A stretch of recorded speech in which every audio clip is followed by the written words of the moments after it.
that your presence will be before us and everyone who serves in the decision-making process of our city.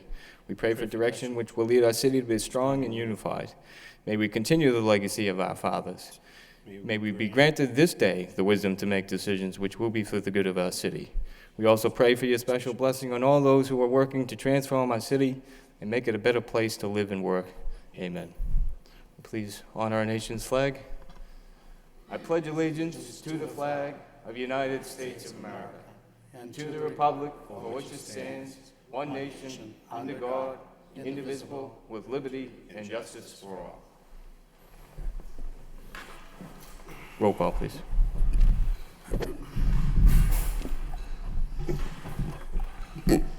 Councilor Martin. Here. Councilor Madonza. Here. Councilor Mercia. Here. Mayor Murphy. Here. Councilor Nguyen. Here. Councilor Broderick. Here. Councilor Elliott. Here. Councilor Kennedy. Here. Councilor Laurie. Here. 9 present.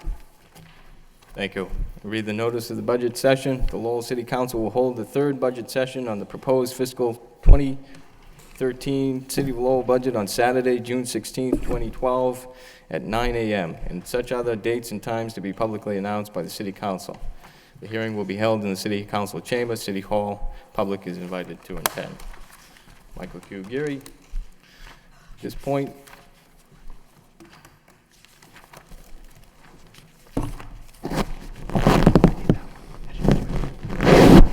we'll open it up to those who wish to speak on the budget.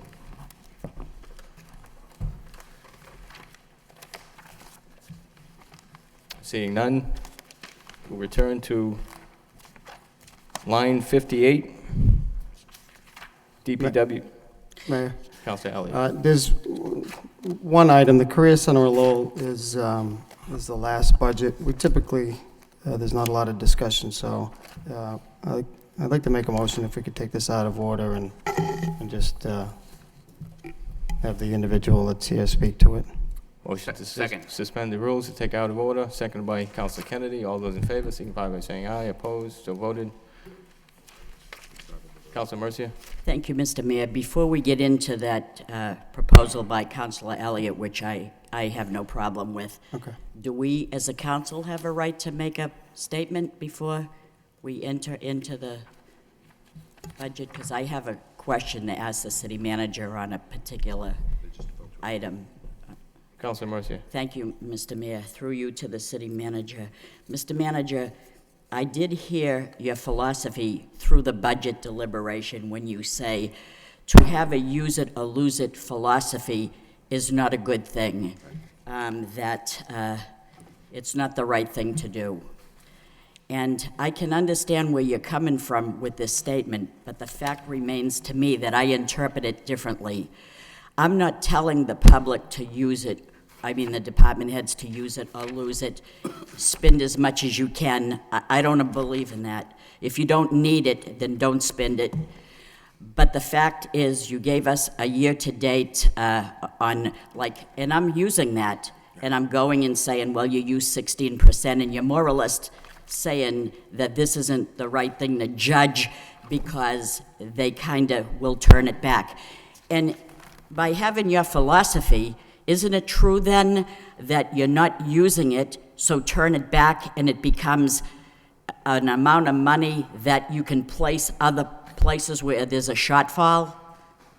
Am I right in thinking that? A shortfall or Putting it on to snow and ice? nice when we end it each year, or if we don't, then we just turn it back and. So in fact, Right. it's wise for a department to come in here then and ask for a certain amount of money over what they probably might need, because then they can turn it back into you to use it to where you want. We try to discourage that as well. We try to run it as realistic. How do we balance this? That's And the- so when I look and see 16% of a line item not used, I'm gonna cut it. I And that's understand. my philosophy. I Thank understand, you. Counselor.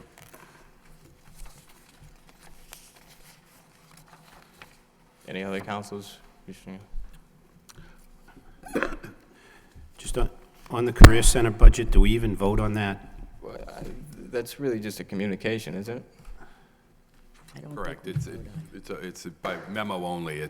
We include it each year. It's always been included, but it really, and it does actually generally have wait till the end. Perhaps, Barbara, if you want to just speak to that. Good morning, everyone. I just wanted to make mention to the members of the council that were just sworn in last year. It's the Career Center of Lowell. I'm representing Mike McQuaid this morning, who is at a wedding, and Thursday he had a medical situation, so he would normally love to be here, as he does every year. The Career Center of Lowell is federally and state funded. We do not use any city funds at all, not 1 cent. The grant recipient for our Workforce Investment Act funds is the City of Lowell. That's mandated by law. So in essence, the Career Center is considered a department of the city manager.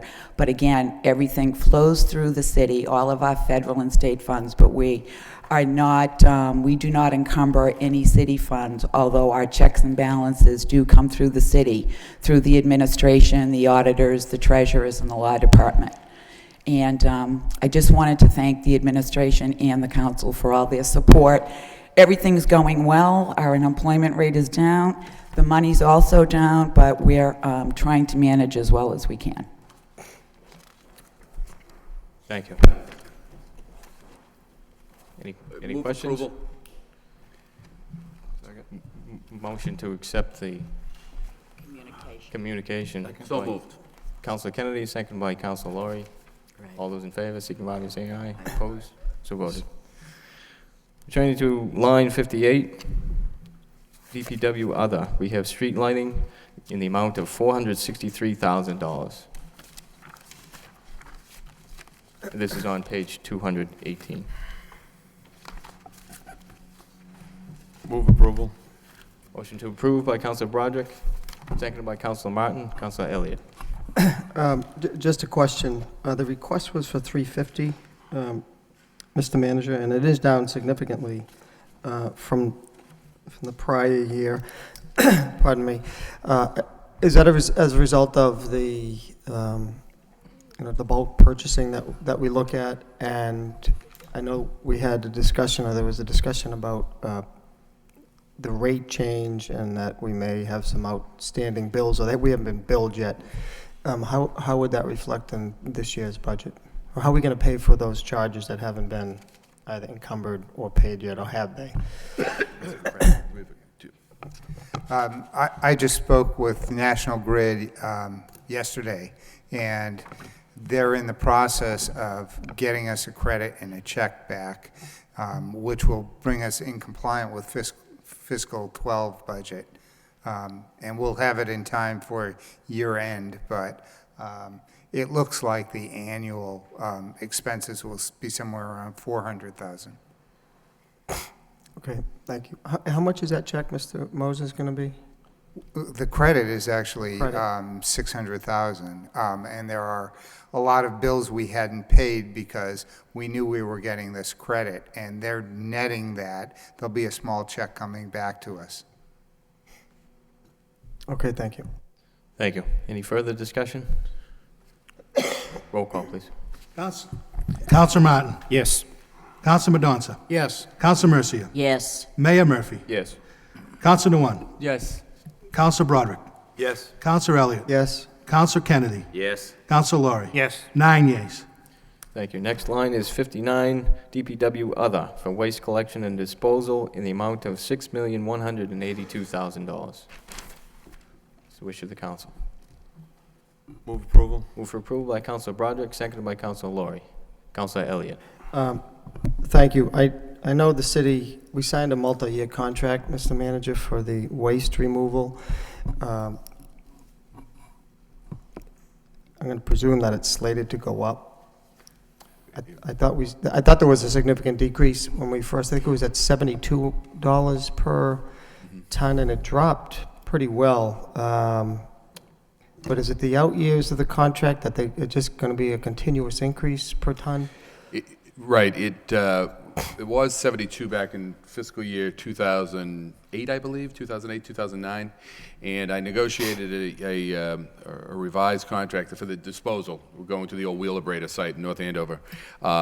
We negotiated that down to $64 a ton, but then as it escalates up, this year I believe it's $70 a ton. So we're still not up to what we were in fiscal year 08 or 09, but it's still, it has gone up. It goes up each year, as does the Allied Waste contract for the actual collection. So what does this fund, what is the deficit that this fund runs annually?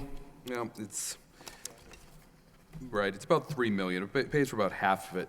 If we went back into the revenue section, you'd see the solid waste fees. It's about that. We collect just about $3 million, and the total solid waste budget is about $6. So we dispose of about 30,000 tons a year, right? Right, and that's down from 40 some odd thousand tons. Right. Is there some level at some point where, even if we do increase our recycling, there's got to be some baseline number that we could, it's just trash. There's people in the city and there's trash. Do we have any idea, and I'm probably asking a question you don't know, maybe I can ask Gunther. At some point, where do we go? I mean, we're at 42, we're down to 30. How low could we go? I think right now I'm just trying to look at how much are we gonna? I mean, this really should be an enterprise, but because it's subsidized, but that would mean rates go up, and I'm not suggesting that until we can get recycling up. But how much? Well, baseline number. I guess the quick and dirty way, and someone can correct me if I'm wrong on this, but the quick and dirty way to do that is to figure that it's a $3 million gap divided by $70 a ton. That would tell you how many more tons we have to take out of the waste stream. Net that off of the 30,000 tons that we're generating now, and it would mean a very, very high recycling rate, much higher than than most communities, in all likelihood. Right. Having said that, and I think, Council, you've referenced this in the past, that we need to get that recycling rate up. We couldn't agree more. We were at 8%, I believe, a few years back. We're now up to about 17%. But I think we probably need to get our rate up to about, and I'm really going off the top of my head here, 40%. To, and that's the only community that I'm aware of that gets anything near that is Worcester. They get 50% recycling. Now, how they get to that, I'm not entirely sure, but well, they do as a straight pay-as-you-throw, too. Right, they do pay-as-you-throw, and I have to tell you, myself, Council Mercier and somebody else we went to Worcester before this was implemented, and they have, I think, a very effective drop-off program that I think would probably significantly reduce. I mean, TVs, and it was very impressive, and maybe that's something that we can look. I'm sure there's some costs associated with it, but I think that it is strictly a pay-as-you-throw, but that's a discussion for another time. All right, thank you. I agree, Councilor. Councilor Laurie. Thank you, Mr. Mayor. Just looking at these costs,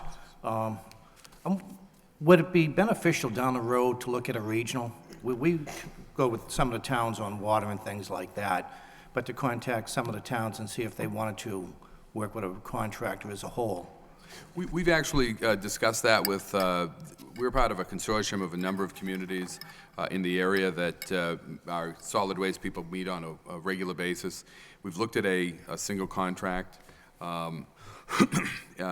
There's timing issues. There's also, we use the automated. Other communities don't use the automated. They don't want to use the automated. That enters into it.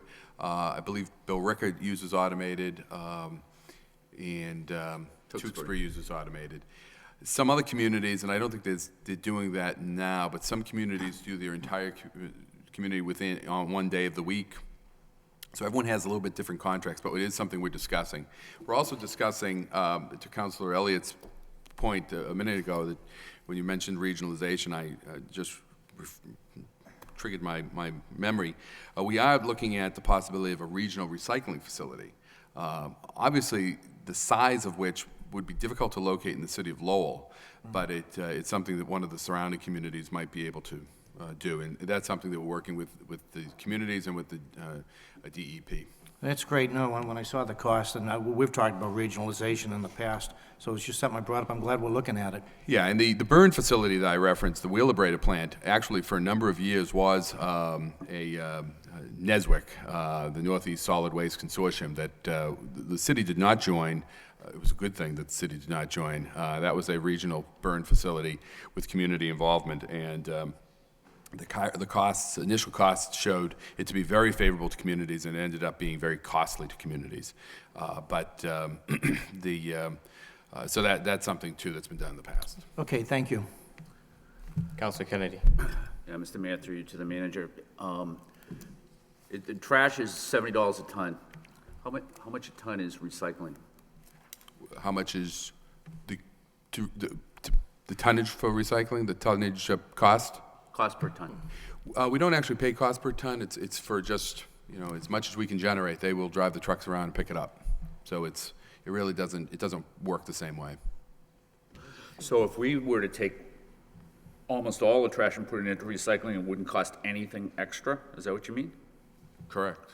It would, if we could recycle it at 100%. Yep.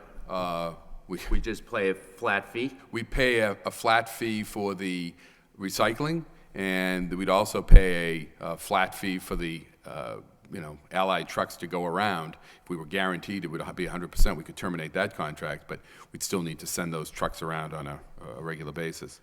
So, Do you think that Worcester does a better job than we do at getting that message out to residents? they've been doing it a long time. They've been doing the pay-as-you-throw since 1987, I think. And so I think that it's more ingrained there than it is here in the city of Lowell. Pay-as-you-throw is somewhat controversial. More communities are going to it. But it comes with a certain amount of opposition. How long have we been doing recycling? How long has the city of Lowell been doing recycling? Recycling? Yeah, it's got to be around the same time. Well, I don't think actually Lowell has been doing, you people would probably know better than I. Yeah. There's a difference, though, between recycling and pay-as-you-throw. Yeah. I think that's what generated Worcester's success. It's been the pay-as-you-throw program, Okay. not the recycling. Councilor Laurie. Thank you, Mr. Mayor. It's funny where you're talking about recycling, and my experience as a mailman, I think the city of Lowell, the major problem they had, we have a lot of tenants in this city, and they don't really have a sense of, they're here 1 year, maybe somewhere else, and they're not that community sense. Where if you go, I'm sure if you go into some of the neighborhoods with single-family homes, they've been there for years, you're gonna see the recycling average go up. And I always thought it wasn't so much a city problem, but you just have a lot of people who move in and out of the city, but it was just an observation I wanted to add. But, and I would probably agree, except that you look at a city like Worcester. Yeah. And so, I mean, we could spend an entire day talking about solid waste issues. So Seattle does some interesting things with weighing the tons that people put out and charging people per pound. There's all types of things you can do, but it comes with costs. Any further discussion? Just one more. Councilor Kennedy. Just to go back to that recycling again, one more time. When the contract was given out, they had to estimate what the tonnage was going to be for recycling, right? I mean, otherwise they wouldn't have been able to bid on the contract. So there must be some level of what tonnage costs. All I'm really looking for is the comparison between trash and recycling in terms of the cost per ton. Mm-hmm. Do we not have that? I don't have that. Mike, do you have any of that? We've done a little bit of analysis on that, but I don't. The issue with the recycling, though, is that they don't just price it on the tons that are being picked up. They price it on what the market is doing. So what the market is for paper, what the market is for plastics, and they work off of that. We don't get any of that. We don't share in those profits. Likewise, we don't share in their losses. So that's how they generally price out recycling. Okay. You don't have any information on that? I mean, if I understand what you're asking correctly, I mean, that's what generates a lot of the savings, is the more recycling you have, Right. the less you have to pay for it. Right. So if you have, let's say a household has 100 tons. Right. And it's commingled with recycling and trash, then you're paying for 100 tons of trash. If you can separate 50 tons of recycling out, you're only paying for 50 tons of trash. Right. So, I get that part of it. Okay. But what it is let's say that you did 90 pounds of trash and 10 pounds of recycling, then what did you save? You don't know that unless you know what the cost per ton is for the trash. So that's the number that I was asking for, and I'm kind of surprised that nobody has that number, or even an estimate. And I would think that when the contract was given out, that at least the people bidding on the contract had to have an estimate of what that would cost. So, I don't want to carry it on if nobody knows, but I'm surprised that nobody's got that information, that's all. No, that's, go ahead. When companies are bidding on the recycling, it's more like the collection piece on trash too. When Allied Waste puts in a bid to collect our trash, it's also a flat fee. That is really based on how many trucks they need to send to the city, how many drivers are on the trucks, the fuel charge. That's largely the way they also price recycling, because there is no tonnage charge for them. It doesn't make a difference to them whether they're collecting 10 tons or 100 tons. It's how often the trucks have to go out and how much they pay their drivers. Thank you. Any further discussion? Councilor Elliott. So there is an annual increase in the cost from Allied. Correct. Should that have changed since we went from, we had to separate a while ago to now it's not single stream. So they, in the past, they'd have to, homeowners had to separate cardboard from plastics and aluminum. Now they just come by, just dump it all in. So they should be saving money because it's a time issue, and I'm going to presume maybe even a truck issue that they just put everything in all at once. Was that factored? Is it a how long are both contracts? I believe both contracts run out next year. And the single stream was a request, I believe, that we made more of them, that they would do that, because that's generally seen as a way to increase recycling. Right, no, I don't disagree. I think you're right. Right. If homeowners know, look, this is what I have to recycle, I'm just going to put all in one bin, I agree. But is it a 3-year contract, 5-year contract? These were 5-year contracts. 5 years? Right. Is that the And- best way to do it? 5-year? Yeah, lock it in.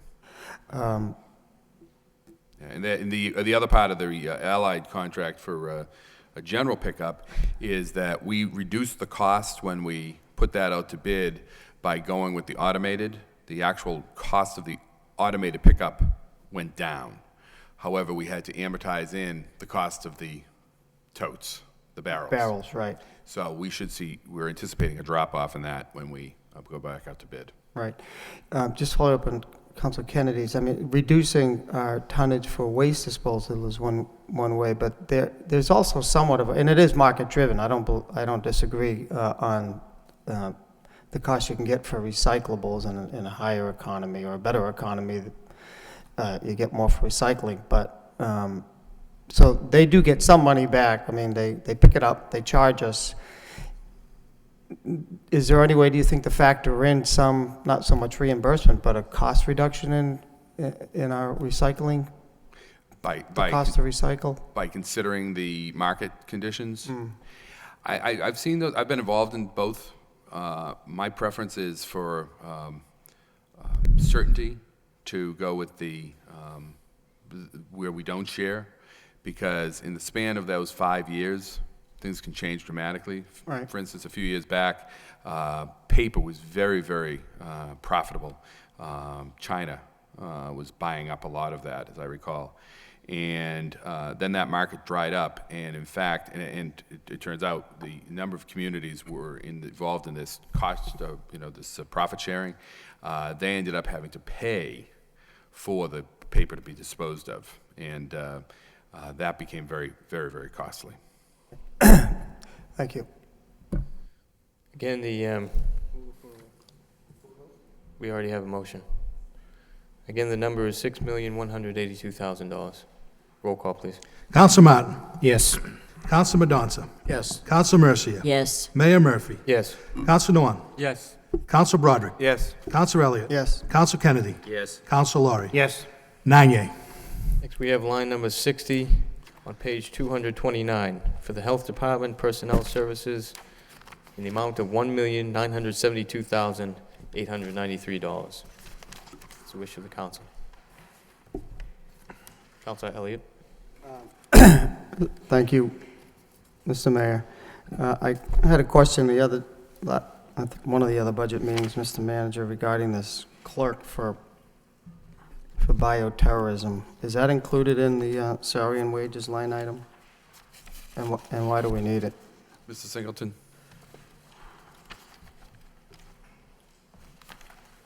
Yes, Counsel, that's a small grant we received from the Center for Disease Control, and we are hiring a part-time clerk. We were waiting for confirmation that the money would be coming this year when the budget was being prepared, because Congress has been doing certain activities that are affecting some of these CDC money. So it will be a part-time position that will be filled to do the hundreds of pages, literally, we have to keep for emergency plans and equipment inventories and things like that. But it's only about $9,000 a year that we get from CDC through the State Health Department for this purpose. It's actually about 8,000, I believe. 8,000, whatever, yeah. 830 and comes in. Yes, but cut every year, that keeps getting cut. It used to be a lot more. So what happens if the grant is not funded? Basically, that function would go, the deliverables and everything that goes with it would go away, as with any other grant. So at the moment, it's grant dependent, and when the grant goes, the function would go with it. Okay, thank you. Councilor Mercia? Thank you, Mr. Mayor, through you to the Health Director. And even though that position will be funded, is that going out to be advertised for that position? No, actually, what we do is we have clerical and administrative staff, and we fund as they do a DPD, using part of this money to subsidize, if you will, the city money. So we do not add any additional personnel. So it's not an additional personnel? No, that's correct. The All right. existing staff will be used. That's the clarity I needed. Thank you. Any further discussion? Move for approval by Councilor Martin, seconded by Councilor Broderick. Roll call, please. Counsel Martin. Yes. Counsel Madonza. Yes. Counsel Mercia. Yes. Mayor Murphy. Yes. Counsel Nolan. Yes. Counsel Broderick. Yes. Counsel Elliott. Yes. Counsel Kennedy. Yes. Counsel Laurie. Yes. 9 yeas. Next, we have line number 61 for the Health Department, ordinary expenses in the amount of $87,700. Move to approve. Motion to approve by Councilor Martin, seconded by Councilor Mendoza. Discussion? Yes, On that? Councilor Mercia. If I could have the, I'm concerned about the item, the last item on that portion of the agenda of the budget that says uniforms and other clothing. What does that mean? What we have is, because we use these clinics and these other mass events, whether it's flu or some of the bioterrorism, we have vests and shirts and the like with city logos on them to identify personnel as city employees. And do you buy this every year? Every year we buy either a shirt or some other piece of identifying equipment, but we're not going to be doing much more of that because we have turnover. Right. So as we have new people, we obviously have to. Right, and having said that, you've only used 57% of that line item year-to-date. Uniform and other clothing, $3,500. You have $1,503 left. That's correct. You have not encumbered anything at the present time. You're asking for $3,500. I know it's not a small amount. I want to put that at $1,500 and make a reduction of $2,000. Second. That line item. Sure. I mean, again, that's we don't want to buy any more equipment, any more clothing than we need to identify as vests or whatever, so. I don't want you to either, so I'm asking for a minus $2,000 in that line item and bringing it down to $1,500. I think that's a substantial amount of money for a shirt. Sure. Motion to amend by reducing by $2,000. Second. Seconded by Councilor Kennedy. Any further discussion? Roll call, please. Counselor Martin. No. Counselor Mendonça. Yes. Counselor Mercia. Yes. Mayor Murphy. Yes. Counselor Nguyen. Yes. Counselor Broderick. Yes. Counselor Elliott. Yes. Counselor Kennedy. Yes. Counselor Laurie. Yes. 8 yeas, 1 nay. Motion to accept the amendment. Motion to, Motion to approve the reduction, the motion by of the line Council item. Broderick, seconded by Council Laurie. Roll call, please. Again, the number is $85,700 then.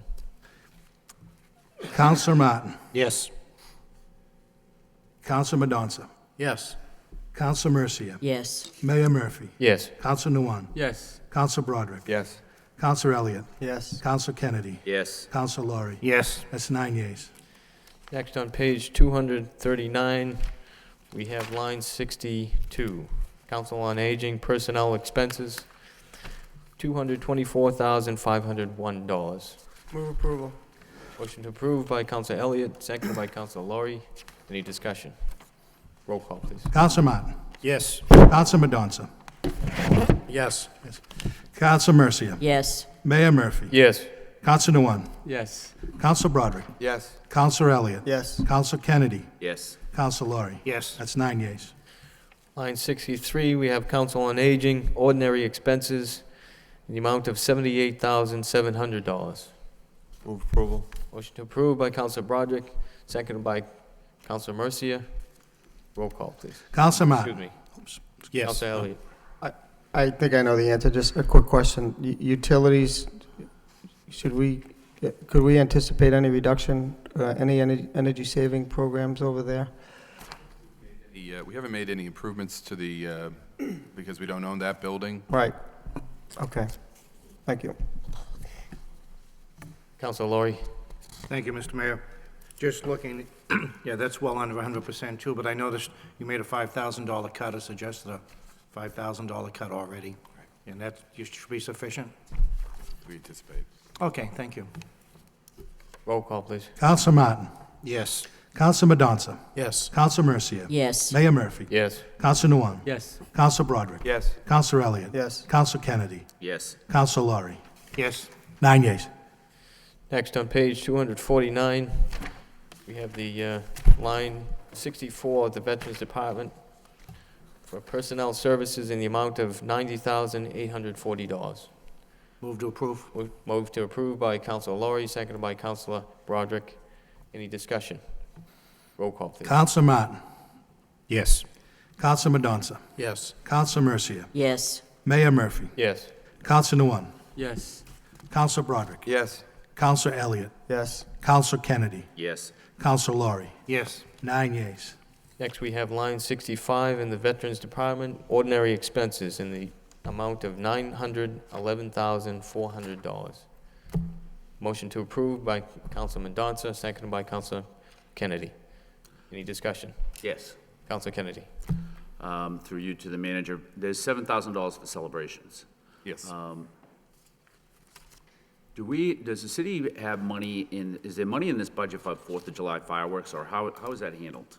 That's done through fundraising. Totally, with no Yes. contribution from the city? That's correct. I mean, we provide some support to it, but the $20-some-odd thousand cost is paid for through fundraising. Okay, has that been for a long time? Probably 4 years, I believe. Okay, I think we went 1 year with, actually, we had it in the budget at one point in time. I know I Yeah, included it in we my did. first couple of budgets, because I think it was included in the one right before I came on. But we've been doing that through private fundraising. okay.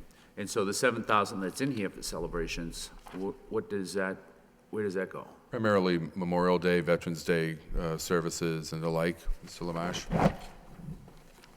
Majority of that goes towards flags, the gray flags for the city, other flags that that you see hanging out throughout the city, incidentals. Some of it goes to the Veterans Council, some of it has gone to the Veterans Council. So it's just various events throughout the city. Okay, all right, thanks. Councilor Laurie. Thank you, Mr. Mayor. I do notice you have a miscellaneous charge here, too. What would that be used for?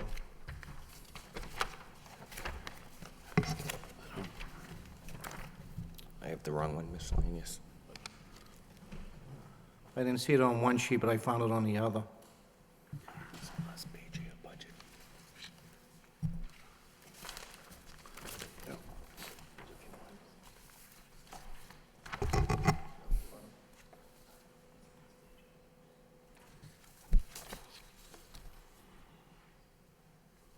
I believe that miscellaneous is the Veterans Council.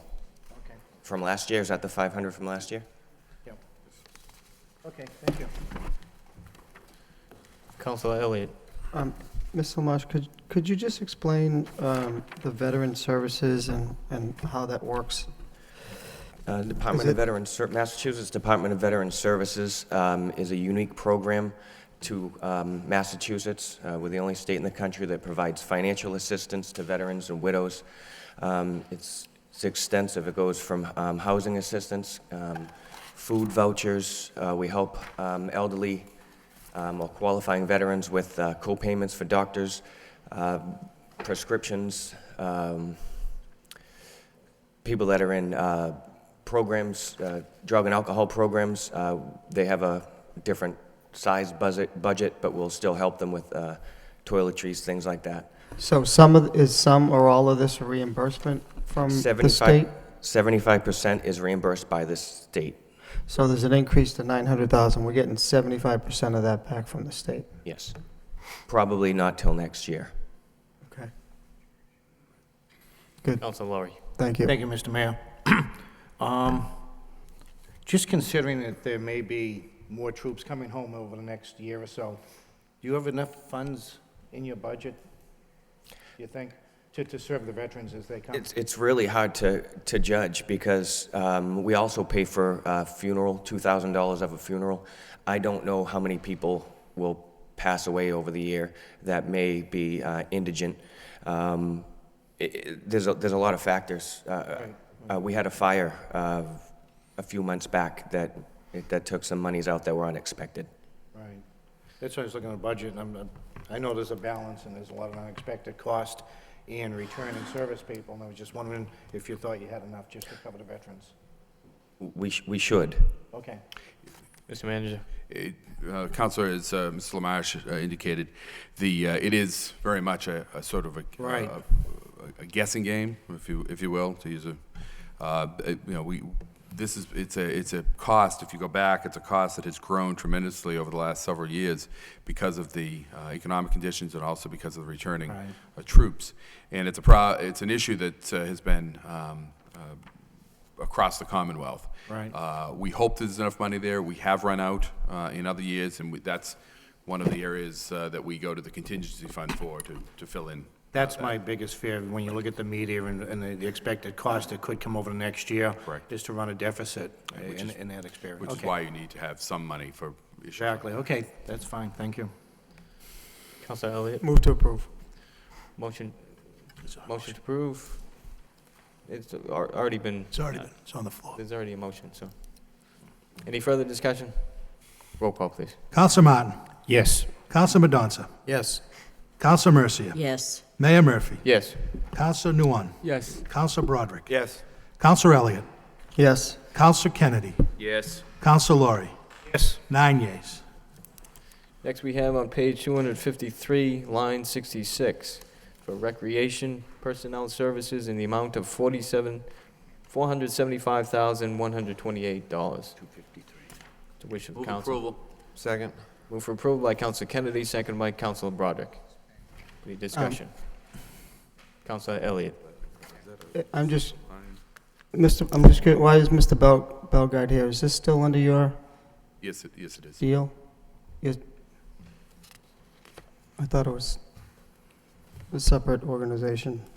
No, it's still under Mr. Bellegarde's. We separated out from Parks, but it's in accordance with the Uniform Municipal Accounting System. The numbers are carried in this section of the budget.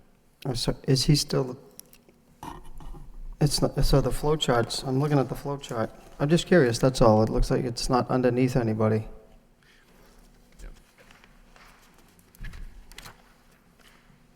Okay. He's still given the responsibility, though, Counselor. Okay, all right, thank you.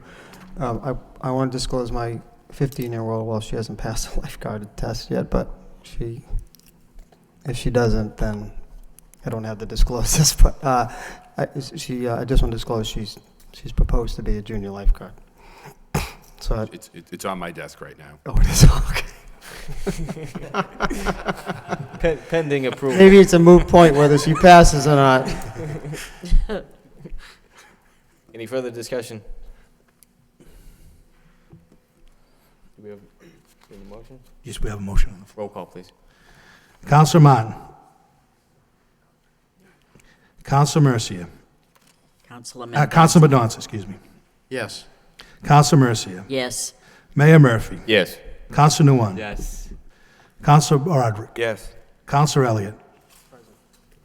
President. Counselor Kennedy. Yes. Counselor Laurie. Yes. 7 yeas. Maybe there's 2 applications on your desk. We have next line number 67, Recreation Department, ordinary expenses in the amount of $76,835. Move approval. Move for approval by Councilor Broderick, seconded by Councilor Laurie. Any discussion? Roll call. Counselor Martin. Yes. Counselor Madonza. Yes. Counselor Mercia. Yes. Mayor Murphy. Yes. Counselor Nguyen. Yes. Counselor Broderick. Yes. Counselor Elliott. Yes.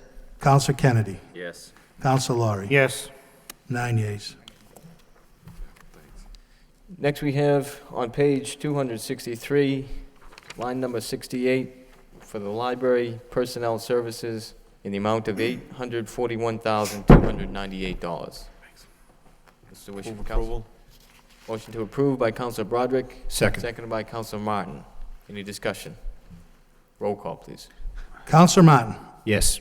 Counselor Madonza. Yes. Counselor Mercia. Yes. Mayor Murphy. Yes. Counselor Nguyen. Yes. Counselor Broderick. Yes. Counselor Elliott. Yes. Counselor Kennedy. Yes. Counselor Laurie. Yes. That's 9 yeas. Next, we have line number 69 for the library, ordinary expenses in the amount of $288,803. Move to approve. Motion to approve by Councilor Martin, seconded by Councilor Laurie. Any discussion? Yes. Councilor Mercia. Yes, I just have a question about the library micro book supply of $21,845 that we didn't have before, so what is that new line item? Yes, this gets a little complicated to explain, but I tried to bring the library up to the minimum municipal appropriation requirement that the board who gives us library state aid asked for, because in the last 3 years, we've asked for a waiver. We couldn't make that amount. So I was trying to meet the bottom line of the $130,101, and then I took the money and I filled in vacant positions, and then I added some to the book budget, and then I asked to fund 2 line items. Actually, they missed one in the paperwork that you see, because if you actually added this, you'd see there's $8,000 missing to get to the bottom line. And repair and maintenance of equipment and office supplies, we had lost all funding for many years in that, so I put some money into that, because how I pay for everything without having municipal funds is through library state aid. So we're only trying to satisfy our obligation requirement, right? That is what I tried to Okay, do. that's all I wanted to know. Thank you. Thank you. Any further discussion? Roll call, please. Counselor Martin. Yes. Counselor Madonza. Yes. Counselor Mercia. Yes. Mayor Murphy. Yes. Counselor Nguyen. Yes. Counselor Broderick. Yes. Counselor Elliott. Yes. Counselor Kennedy. Yes. Counselor Laurie. Yes. 9 yeas. Thank you. Next, we have on pages 266 through 268, line number 70, unclassified for debt service in the amount of $16,863,974. Councilor Kennedy? Yeah, Mr. Mayor, I have some questions regarding this section that I'd like to probably ask at once rather than as each line item comes up, if there's no objection. Councilor Kennedy? Maybe for people that have been here for a long time, this part of the budget is pretty understandable, but I found this to be the skimpiest section. It's a lot of money and not a lot of narrative or explanation as to what some things mean. And so, SRF, that's State Reimbursement Fund, is that what that is? That is the state revolving fund. It's those are low-interest loans from the state for water and wastewater Okay. projects. Okay. And then there's an item in there for quite a bit of money called performance contracting. What is that? That's our energy performance Amoresco contract. Okay.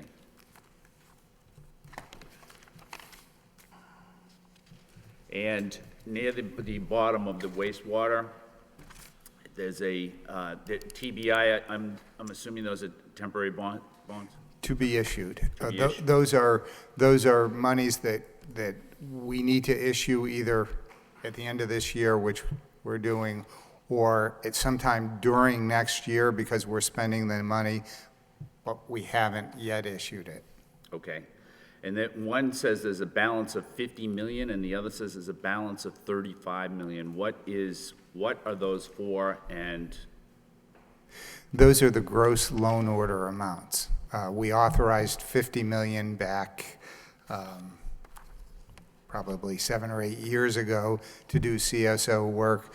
We did a $35 million loan order a couple of years ago. okay. You don't have any dates on those.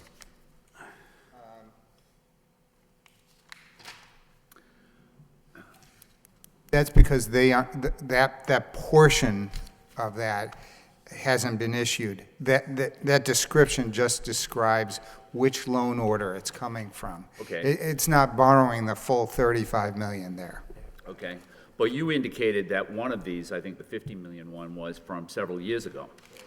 And so why hasn't that happened? It takes several years to spend the money on these very, very long-term projects. Yeah. These are projects that, actually, the consent agreement probably spans a period of 20, 25 years, and it will continue to go out in the future. As we appropriate money for a long-term project, we only borrow it as we actually spend it. I understand that. What are these projects? I mean, 50 million is a good amount of money. Yeah. What are the projects? Perhaps Mr. Young can speak to that, the CSO projects that we've been doing, that's the 50 million. We've been in a number of neighborhoods doing this work, but Mr. Young, why don't you? Yeah, this was work that started in 2007. We did source separation, two substantial project in Pawtucketville for the Spark Street area. And we did some source separation projects in Centerville and the Highlands. Okay. For 50 million? Yes. Okay. And do you know about the 35 million then, too? Yes, that's for the odor control upgrades at the treatment plant. Okay. And that money is spent, how much, so much per year? However much we spend on the construction contracts. The 50 million was over multiple years because it's difficult to manage obviously multiple contracts in multiple areas of the city. So we do phase these over a period of time. Okay. Okay, thanks. And so the GM, you have GM taxable and GM tax exempt. Could you explain that? Yeah, I can explain that. Generally, the city borrows on a tax-exempt basis for tax-exempt markets. Occasionally, we enter into transactions that don't qualify for tax exemption. Some of the debt in the auditorium, because we have a contractor whose agreement, they actually take a percentage of profits. The IRS considers that a profitable enterprise, and you can't borrow on the tax-exempt market for that. The garage, where we're leasing out rental space on the front, real estate transactions, they're not taxable. They're not tax exempt. Those are taxable. So if we're going to finance those activities, we have to do it using taxable bonds as opposed to tax-free. Okay, so the jam that's taxable, what is Part of it, part of it. Sorry? Only part of it. Yep. What was that for? I mean, as an example, I think Okay. you just cited the auditorium, but this is for, That's the retail component of the garage. It's actually early garage. yep, okay. And so what's the tax exempt part, that's not is that the other part of the garage? Yes. Okay, and then there's garage refunding, so is this little section, does this all have to do with the early garage? Right. Each of the enterprise funds has their own little section, so it's segregated. And all of the garages, we've actually, the garage refunding is, I believe, going back to the John Street garage maybe, or the Roy garage, the older debt. But any debt associated with the parking operations is segregated. Okay, so jam tax exempt 16. and Wait a minute. jam taxable, 16. those have to do, both of those are totally for the early parking garage. Correct. Actually, not to complicate things, and I'm sure the councilors probably recall this, and it's my understanding it happened before we came on, but I believe some of the debt associated with that was wrapped into that issue, that bond issue, went to some improvements in some of the other garages, but it was primarily the early garage. Okay. And then garage refunding, it sounds like that's not totally dedicated to the early garage. I don't think any of that, in fact, I know none of that is. A refunding is, Excuse me, do you mean none of, garage 02 refunding, none of that? none of that going is the for early garage. That's other a garages. refunding on other garages. Refunding, just for the viewers, is the municipal term for refinancing. Yep. Okay, but you still put that under the jam, just because they're garages, is that? No, that section is not for the jam. That section is for For the all garages. parking operations. Okay. Okay, and then CWS and CW, that's clean water sewer, clean water, is that what that is? CW's clean water, the state has added a number of additional letters after that. In conjunction with ERA funding, I don't know why they did that. On the water side, you'll see DW, that stands for drinking water. Okay. Okay. You know, you have a glossary in the back, and this stuff's not included in the glossary. But, you know, if I have questions about this part of the budget, I would assume that people that look at it online or that would request a copy and receive one or whatever, they probably have difficulty understanding this part too, as well. And so maybe for next year, it would be good if there could be a little narrative with each one, just describing what all of this is for. I mean, it ends up being a good amount of money. That's all that I have. Councilor Mercia. Thank you, Mr. Mayor. Through you to the city manager.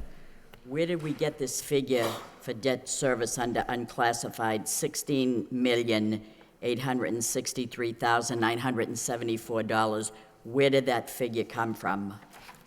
That's a sum of the general fund section and that small HUD loan down at the bottom. So, It's not the sum of the principal, interest, and the other it is. portion of the The interest. principal is 13 million. That's on page 267.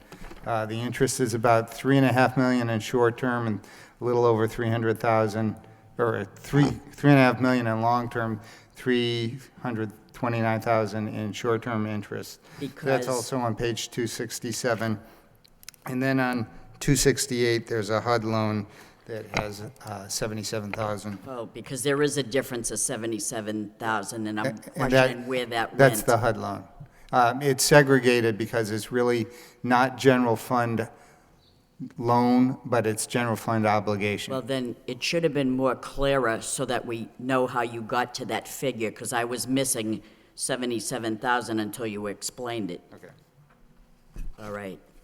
Thank you. Councilor Lowry. Thank you, Mr. Mayor. Some of these questions, I was lucky enough after I was elected, I sat down with Mr. Moses and we went over some of these issues, some of these questions. My question is, going around town a little bit and you're parking the various garages and going around the jam plan a little bit, I think we're about 900 spaces short, 900 to 1,000 spaces short. So, I mean, it's not anything to do with this budget, but down the line, this is what we'll be looking at increasing. I would think you're gonna build another garage. The Hamilton Canal project does include another 900-car garage, but that is down the road. Yeah, but it'd be similar to these type of expenses and, okay, thank you. Any further discussion? Councilor Elliott.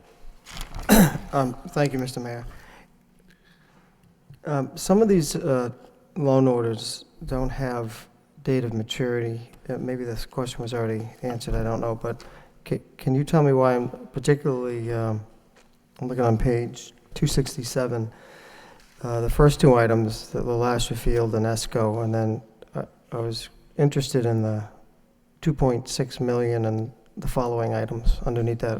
How come there's no maturity date on those? Those haven't been permanently borrowed yet. If you see in the column under date, that second column, it says notes. Those are short-term notes that mature within 1 year, have yet to be bonded permanently. And how come we haven't done that? Are you trying to couple them or put all those small items under one bond authorization, or? Again, same thing. All the to-be issues have not been borrowed yet. Right, that was my question. How come we haven't yet? Because we haven't, we only borrow as we spend the money. So, for example, I'm looking at LeLasher Park, for instance. yeah, we haven't spent all the money yet. Okay. Same thing with the streetlight acquisition. And I can under 2009 capital improvements. Yep, there are still little pieces that haven't been purchased yet. It takes some time to actually put some of these items out to bid and do the work. But we're also paying, $330,000 at least this fiscal year just on short-term interest. So, I'm sorry, just on short-term interest. So, isn't it more wise to?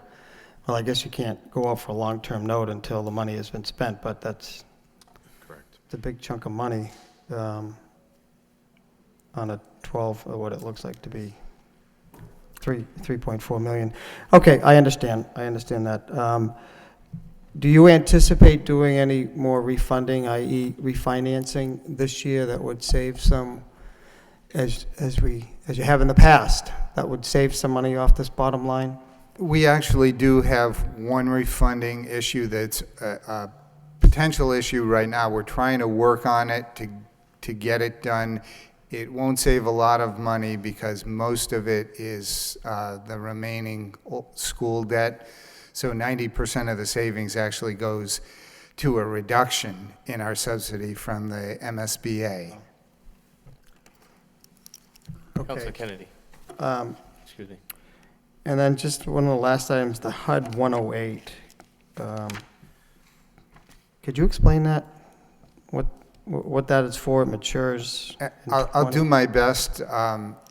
It's the program under community development, but a HUD 108 program is a federal loan program that's, I've always heard it described as a loan of last resort. It's an economic development loan that's funneled to businesses in the community that have difficulty raising their own capital, and the city acts as a pass-through. What happens is the city gets the money from the federal government. The city then loans it to a city business. The city pays us back, and we record that revenue in a grant fund, and then we in turn pay the federal government back. Who paid you back? You said the city pays? We get paid back from the businesses From the that businesses. we lend money to, and then we in turn pay the federal government back. Do we know what the loan was, how much the loan was? We don't, so who's managing this money and how much was the loan for? This would be managed out of DPD. Okay. And they would handle they handle the 108 loans for us. It was quite a while ago. As you look at the loan issue, it was 2003. Right. Right. Right. Can we get some more information on this, please? I think it's, Councilor Martin? I know, wasn't the senior center financed this way? Well, that's not, it was funded through CDBG funds we pay rent. Whether in fact there was a 108 that went with that, that's about that time, I think. That's why I raised it, because of the date, but Right. It may be, but it could be another one, I'm not certain of that. Yeah, but it's been on the books now since 2003. right. Right. And I do understand that it may be, I'm sure it was in the last couple of budgets we do, and I'm not sure if it probably wasn't visible prior to this budget document. The old debt service budget, I know, I was just looking to see if it was listed here in the old budget that the council voted on back in 2006, and the debt service page then was only sort of totals of 7 lines. So there's much more detail here, it's probably why you picked that up, but I don't have that. Any further discussion? Councilor Kennedy? Yeah, Mr. Mayor, through you to Mr. Moses, I think. So are you thinking, do you anticipate that the only long-term bonding that we would do this year would have to do with schools, with school department? Is that what you're saying? Yeah, we have a couple of issues. Actually, one of them didn't make it into the schedule, is the green building. We're likely going to have to borrow some there. We will try and borrow most of that one-year notes so that the first interest is thrown out into fiscal 2014. Also, the new capital loan order that you just passed the other night, we will begin to borrow that in 2013, but the interest will be charged in 2014. So this is kind of an advance warning that's going to show up in the schedules in next year's budget. Okay. So if you omitted the green, If we borrow anything, it will be minor expense, a couple of $1,000s in short-term interest. Okay. So, we'll work that in. okay. And on the line items where it says to be issued, for those, you have an amount that is short-term interest and you have an amount that's long-term interest. Right. Can you explain that? Yes.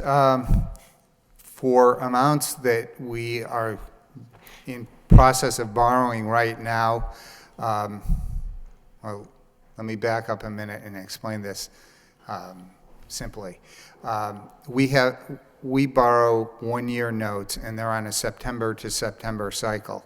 Okay. We also spend money throughout the year, and in order to clean up our balance sheet before June 30th, we do a very short-term note issue from June until September every year. We're in the process of doing that now. We had a Moody's call a couple of days ago. That note interest, because it's not long-term borrowed, is classified for accounting purposes as short-term interest or note interest. That's the interest, that interest and the interest from notes issued last September is what you see in the short-term interest column. We will also bond in September. When we bond in September, there will be one interest payment, long-term interest payment, due in March. Interest is paid semi-annually. It will be March and September of every year. We need to budget that March payment in long-term interest for fiscal 13. Okay. So just one more time, just to summarize. So the short-term interest is for that short little window that you described. That was from when to when for this year? It is from September of 2011 to September of 2012. And those, They're indicated by notes in there, they've I'm already sorry. borrowed, and then June of 2012 to September in 2012. Those are indicated by to be issued because we haven't issued them yet. Did you say September 2011 to September 2012? Yes. That is the short-term column. That is, there are two note pieces. One is already borrowed last September and September 2011. Yep. That they mature in September, the upcoming September 12. The interest is due when they mature. Yes. So that everyone that's marked as notes, that those were borrowed a year ago. Okay. And then the long-term, once again, is what? Long-term is when they're bonded for 5 to 20 years. But these haven't been. So I guess No, that's what I'm but they saying would- is for some of these, you have short-term money in there and long-term money in there. They haven't been bonded yet, but they will be in September. All of these in September. Yes. Okay. Why is it September? Is that when bond council will have everything ready, or is?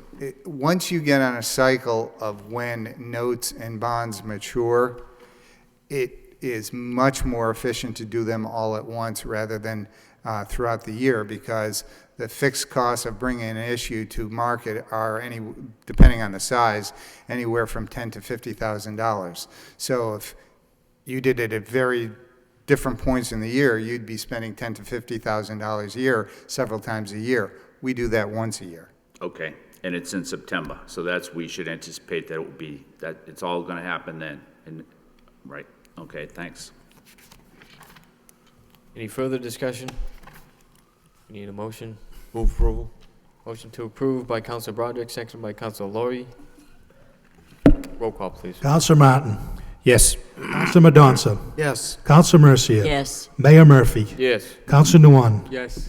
Counselor Broderick. Yes. Counselor Elliott. Yes. Counselor Kennedy. Yes. Counselor Laurie. Yes. 9 yeas.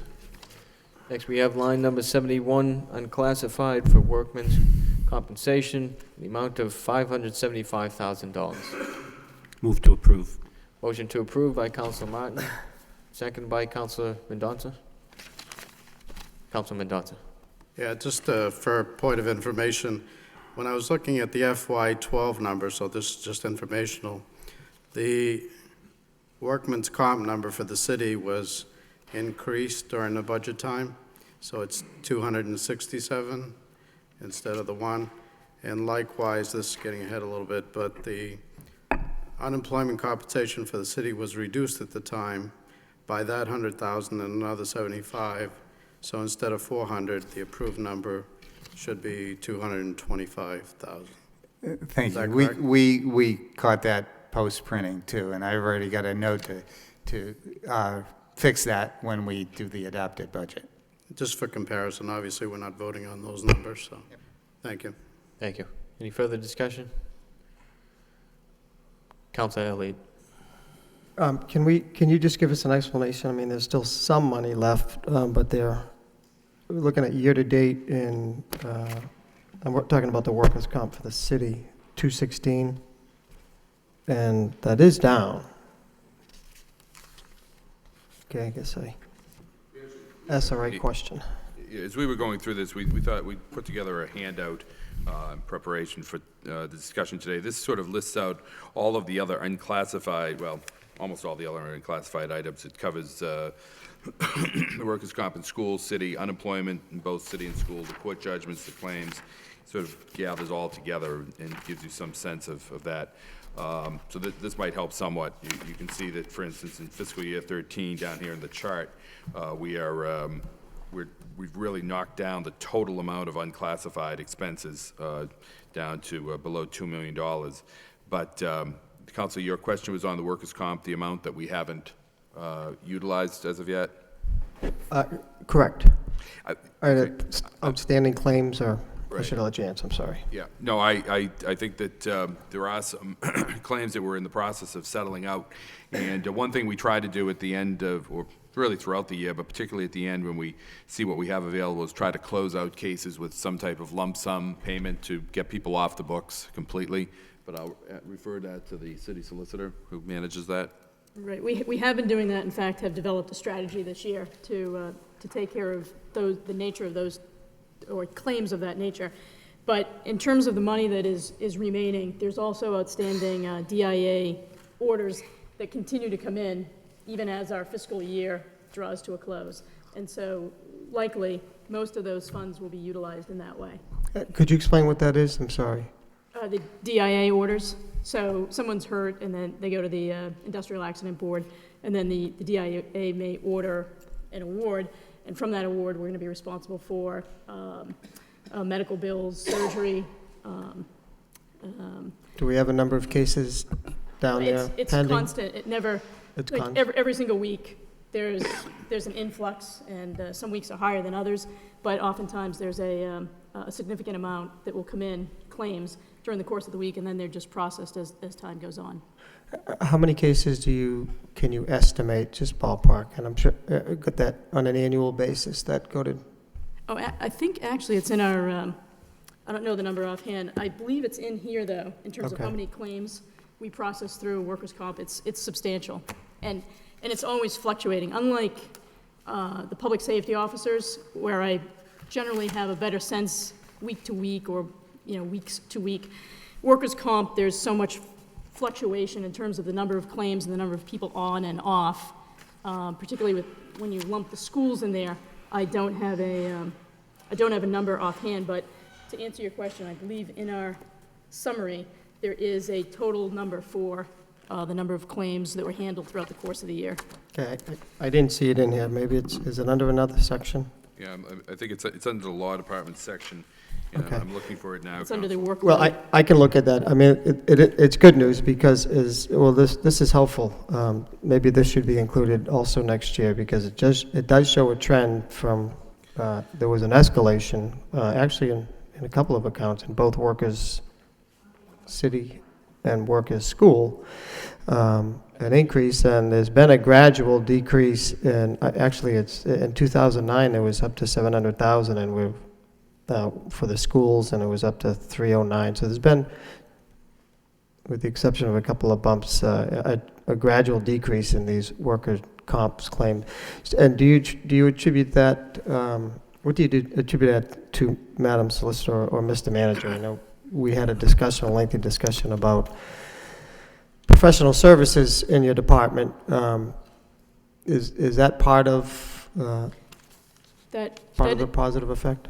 That is part of it, and part of it is also education. Mr. Hebert was involved with obtaining a safety grant last year, which allowed us to do training for department heads and employees.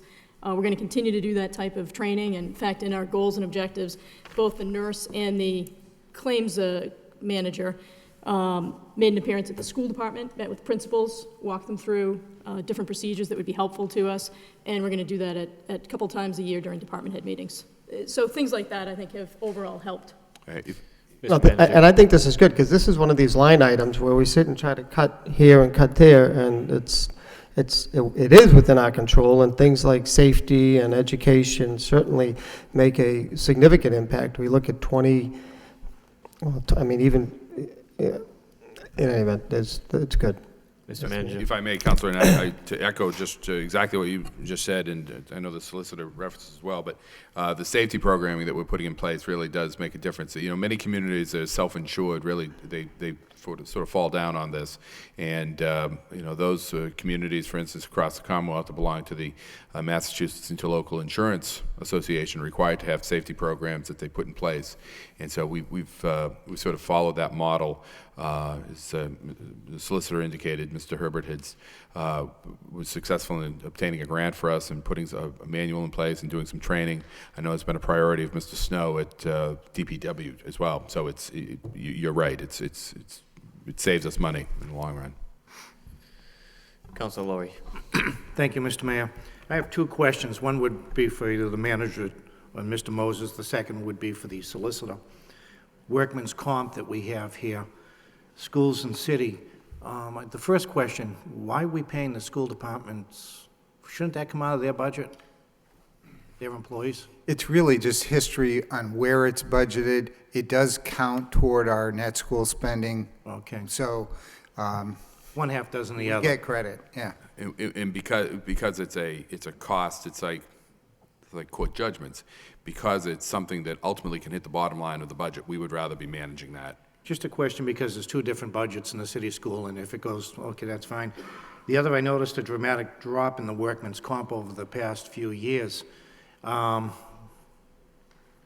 You know, we were talking the other day about private investigators. I noticed the law department has a workman's comp specialist.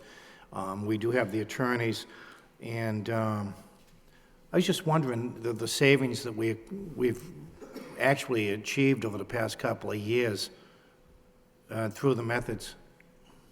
We don't have as clear a measurement on the workers' comp side. That's something that we're going to be focusing on this year. But the report that I did give you on 111F spelled out and detailed the measurement tool. And on that side, we have seen really substantial savings. Exactly. In the hundreds of thousands of dollars. Yep. Right. No, I noticed the savings, and I was just wondering. Okay, thank you. Any further discussion? Roll call. Roll call, please. Counselor Martin. Yes.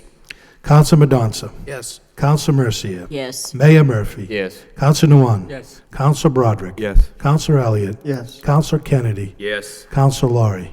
Yes. That's 9 yeas. Next, we have line number 72, unclassified unemployment, in the amount of $500,000. Council Broderick? Thank you, Mr. Mayor. Through you to the manager. Mr. Manager, we just got this handout, which is very helpful, but it shows, again, a reduction, and that's because we haven't laid people off as recently. But last year, we were at about, between the schools and city, about 250, 260 in unemployment. And we budgeted we budgeted 645. Do we anticipate that to be kind of a standard number now, or a more usual number? And looking back at the history isn't all that helpful, because we had some tough times where we had a number of layoffs and workforce reduction. Well, I think it's generally, the average over the past 10 years has been about $550,000 that's been spent per year. That includes some years that we did have layoffs. There's certainly some number that we need to have there, because during the course of the year, people become eligible for unemployment for a variety of reasons. They're either eliminated from the payroll for a number of reasons, and they're able to, or it's determined they're able to collect unemployment, or there are people that have worked for us, leave, go somewhere else, and become unemployed from that, and then we get some portion of that we are responsible for. So we went on the average of the 550, and we knocked it down to 500. That was the rationale of how we got to that number. I make a motion to reduce the bottom line from 500 to 450, reduction of 50,000. Second. Motion by Councilor Broderick, seconded by Councilor Kennedy. Any discussion? Councilor Nguyen. Thank you, Mayor. Mr. Manager, the unemployment compensations, what happens if you don't use it? Where the money go? If the money isn't used, it can be transferred. If it's clear during the year, it can be transferred to other issues that may arise. It would be closed out to go to towards the snow and ice deficit we may have, or would fall to free cash. Okay. Thank you, sir. Any further discussion? Councilor Elliott. I'm going to support that motion, but Mr. Manager, I think that we should, on the city side, but I think that I look at the schools and I know that they go through, there are some statutory requirements, but,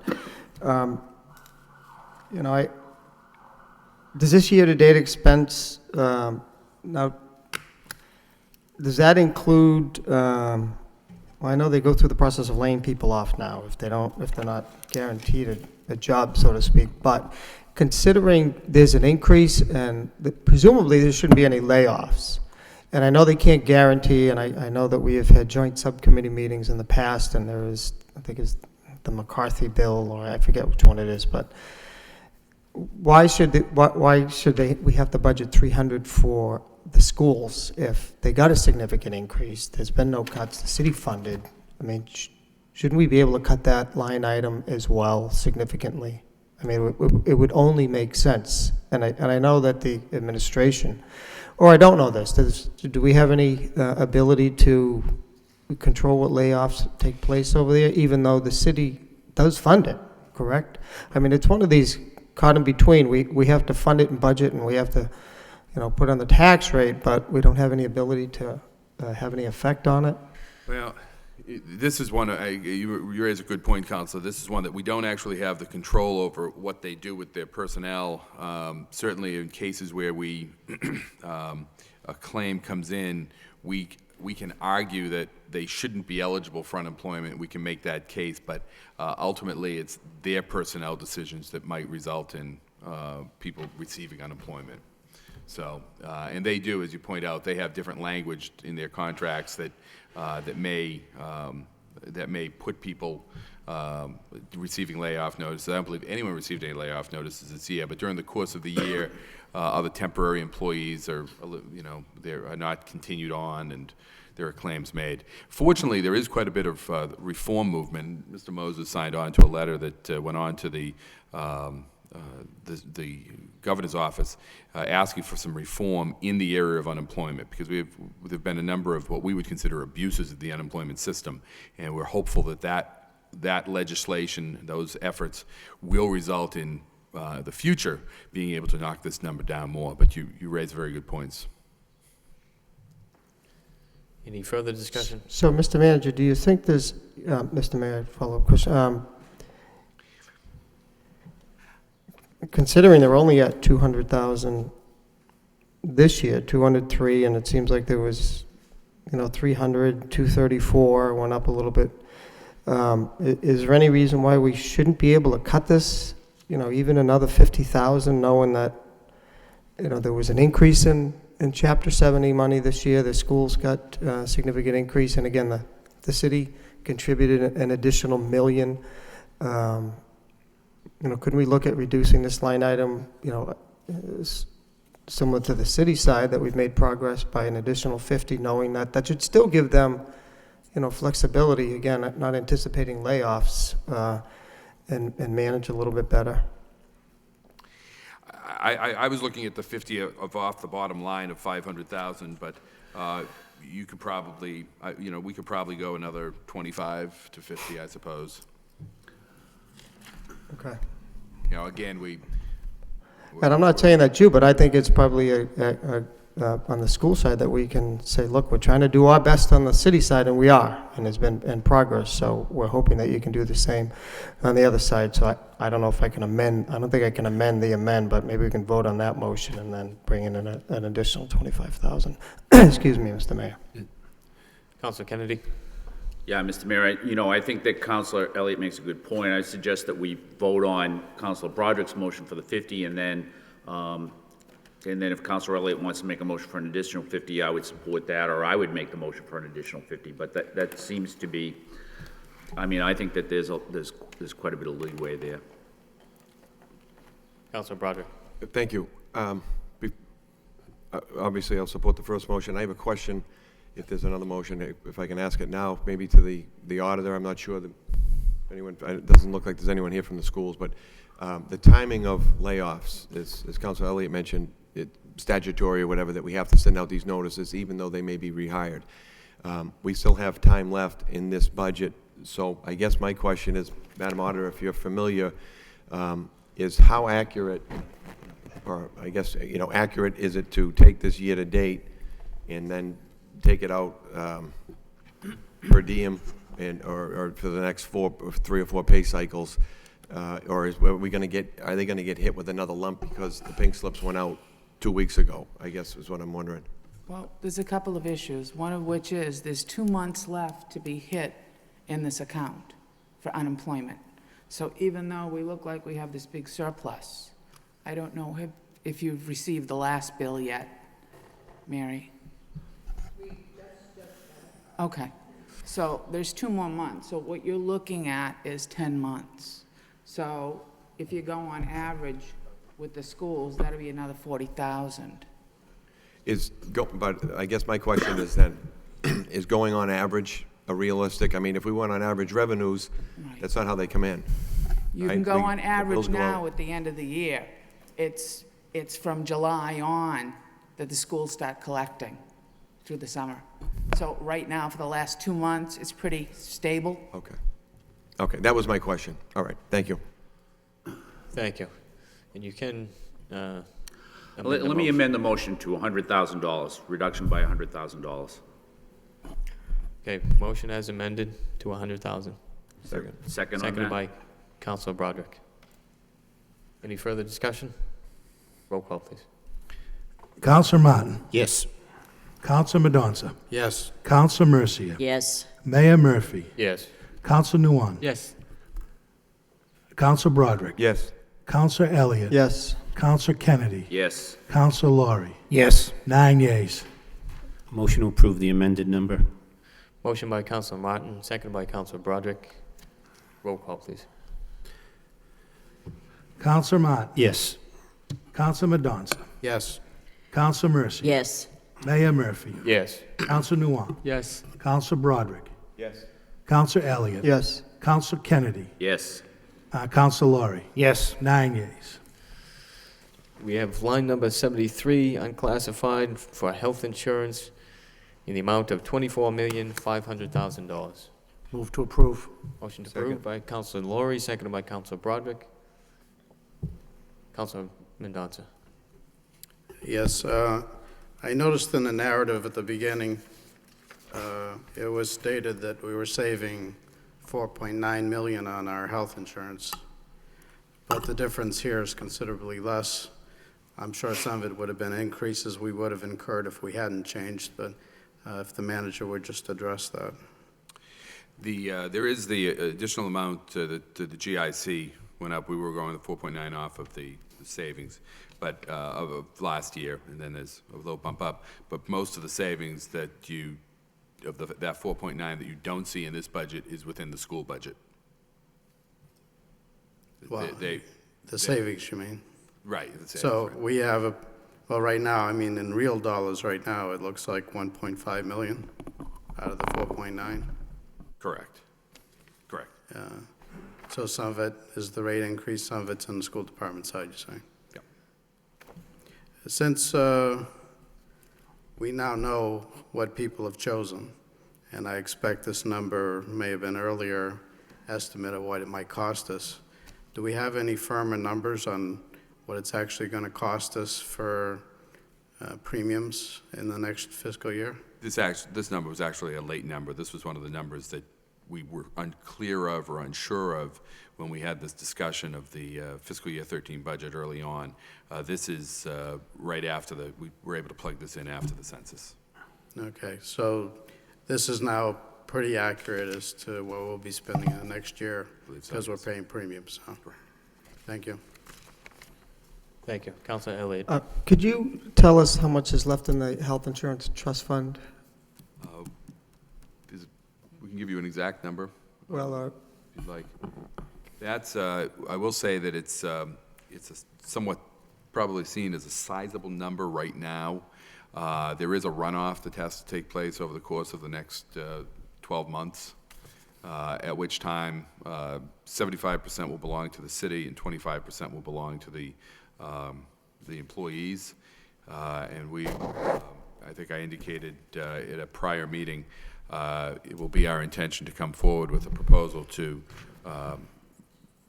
release that into the general fund and appropriate it into a post-employment benefit account that sets us up for eliminating, working down that unfunded liability in our GASB 45 area. so what is in there right now? Excuse me, right now, Mr. Moses, Madam Auditor? I'll give you an exact number as of today, but it's susceptible to large swings because I don't know if the Blue Cross bill has been paid.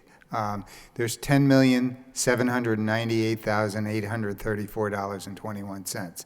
But if the Blue Cross bill is not in, it could be $4 million less. Madam Auditor, is the Blue Cross in? No. No? Do we know what that bill is going to be? We-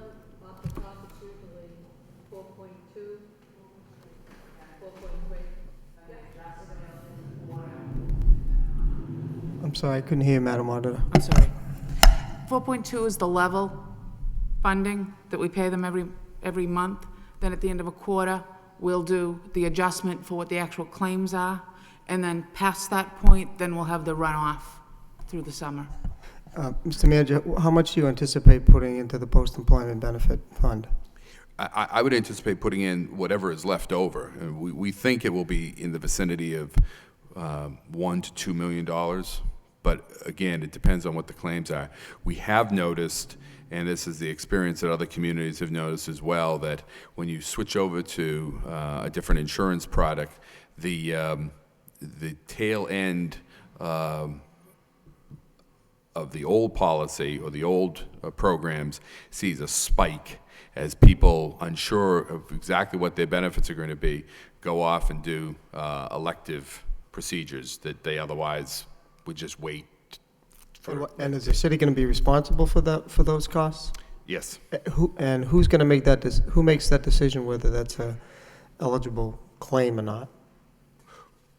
The policy, the Blue Cross policy. So we don't have any way to manage, from the city perspective? No, I mean, if someone decides, for instance, that they want to go have shoulder surgery. I guess my thought is how long does that go on? Through June 30th. Of next fiscal year? This fiscal year. Oh, of this fiscal year? Right. Okay. So. Okay, and those costs will be absorbed from this post-employment benefit?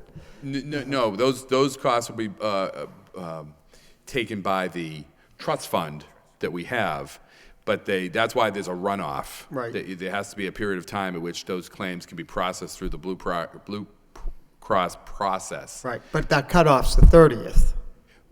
The cutoff of the surgery is the 30th. Right, the surgery. No pun intended. Hopefully the surgery won't be a cutoff. Right. But the bills will take months to come through the system. All right, thank you. Councilor Kennedy. Thank you, Mr. Mayor. So basically the way it is with this trust fund for the rest of it is any costs that are incurred by June 30th of this year, they're paid for by the trust fund. Correct. The trust fund then there's a runoff, and that runoff is 3 months, I think, isn't it? You had mentioned 12 months, but I think it's 3 months that the runoff period. It's actually, the runoff can be longer because you need to have admittedly, in all likelihood, it'll take 3 months to process through. Right. But we've been advised by our insurance people and by other communities that have gone through this that you need to carry it because there's bills come in trickle in at the end. Right. But it's still more likely that that whole process would be concluded within a 6-month period rather than the whole 12 months. We would have a better sense by then, right? Okay, and so whatever's left over from the trust fund, when all the smoke clears, that's the money that's left over. And that could mean that there would be a portion of that money that would belong to employees. Correct. Because they would have overpaid on their health insurance, right? For that is. They would have funded the reserve account within the trust fund. And so therefore, when it gets closed out, they'd be entitled to their share of that reserve. And so that would have to be returned to them as well? Correct. Okay, and so when that would dwindle the account by, do we have any idea? 25%. So if, let's say right now we have the 10 million that's there minus the $4 million bill. 6.6. 6.6 minus probably another amount of money, another $3 or $4 million. Then you'd be down to let's say it's for the sake of argument, it's 4. Yeah. They'd be entitled to 1, and the 3 would come to the city. Okay, so it'd be $3 million left, and you've accounted for that. The insurance number, right? That you got that in here. You built that into the revenue part of the budget, right? Built what in? That trust fund? No. You haven't used any. So that's extra dough. Whatever comes to the city then, when it is all done, whatever's left over, that's extra money. That would be free cash. Well, when it gets transferred out of the trust into the general fund, or when it gets transferred out to go into that post-employment benefit account. Okay. So that's extra money that we can anticipate at some point. Exactly. Down the road, I anticipate that that money will be available probably next May or June, that we'll be able to make that transfer into a post-employment benefit account. Okay. And so that money does not support this budget at all? No. We just anticipate that money. Okay. The amount of money that If I may, Counselor, because it's not in here because it doesn't, in actuality, it doesn't exist yet. Okay. And the amount of money that we have for health insurance that you've budgeted is 24.5. So you reduce that from the FY13 request, which sometimes I think the request comes from you, and then, do you know what I mean? Like you've made the request and then you've made the I know it seems that way. The recommend, yeah. And sometimes they go up and sometimes they go down, and yeah, I'm not quite sure why we do that way. But that happens. Biorhythms or something. Anyways, that's a round number. So I'm assuming that because it's a 24.5, that's kind of a ballpark, and that there must be a little wiggle room in there. It could be 24.7, or it could be 24.3, right? So there's probably $100,000 that could be cut from there? Yeah. We don't know what the number is going to be during the year because we're going from self-funded where we put the money into the trust and the trust takes the risk of running out or not running out. This year, it's premium-based. We're going to get a bill each month. That bill will vary because during the course of the year, people come, people go, they have kids, they die, they get married, they get divorced. So our bill is going to change every single month. Right. That's our best estimate of where it's going to be. Okay, I guess this is this would be my point, and maybe you could just respond to this.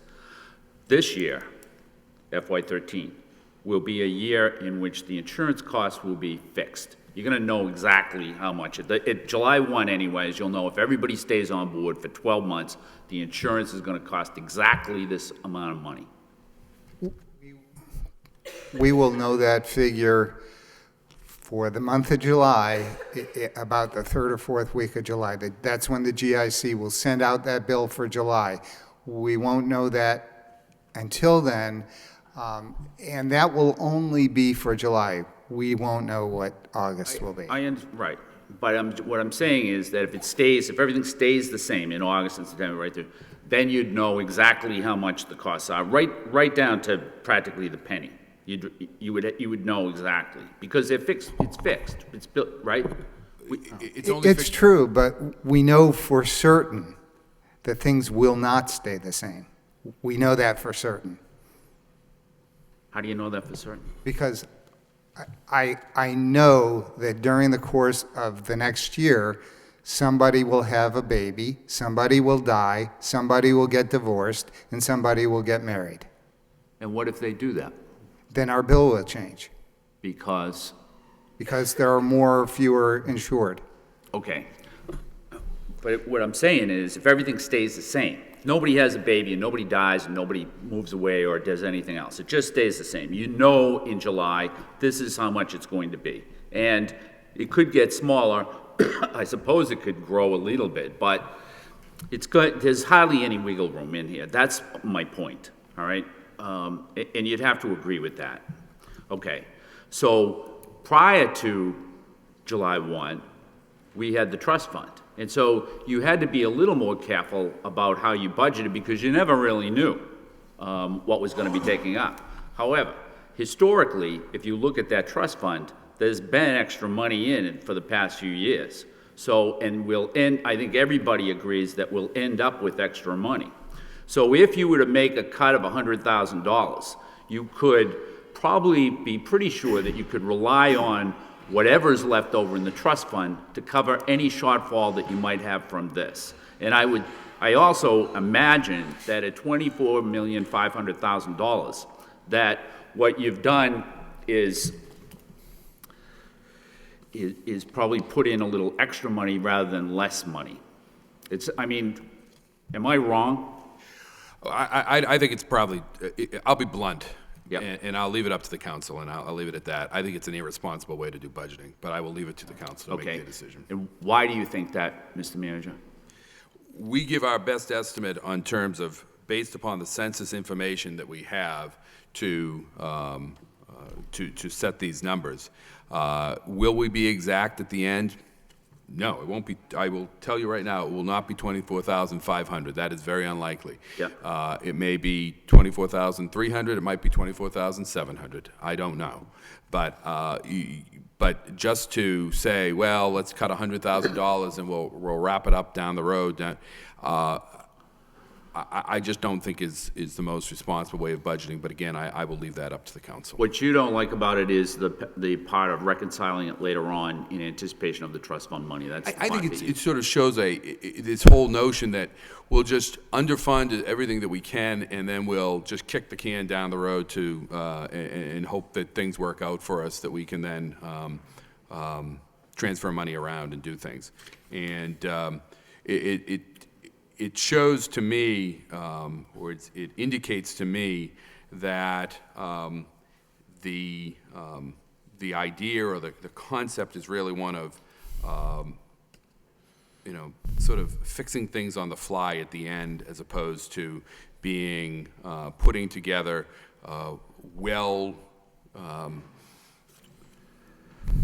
prepared budgets that are reasonable and prudent and conservative. Okay. But it's a difference in philosophy. I'm thinking more long-term, and I think that there's a difference in philosophy. Right. And I think this. I think that, and there's some people that think it's wonderful if the city ends up ending the fiscal year with a good amount of free cash. I think that you can make the argument that if you end up with a lot of free cash, what you've done really is overtaxed the residents and the taxpayers. And so what I'm saying is maybe we are, but maybe we are kicking it down the road, but we're pretty sure, and everybody knows, everybody in here knows that there's going to be money over left in that trust, the trust fund, and that it will be at least $100,000.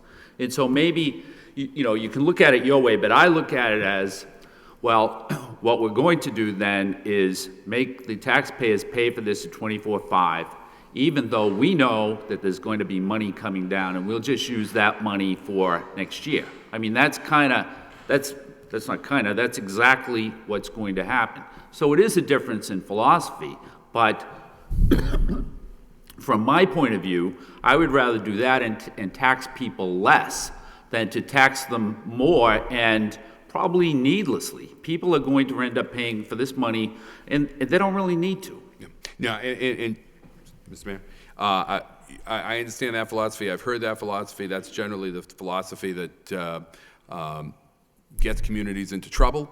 And but that decision of whether to head down that road is the decision of the elected members of the city council. That's correct. But it's not heading down that road. It's just that it's one decision over one line item where you know that there's going to be a considerable amount of money left over in the pot. And so because there's going to be a considerable amount of money left over in the pot, there is no need to have on the tax levy $24,500,000. I'm not talking about cutting it down to $24 million, cutting out $500,000.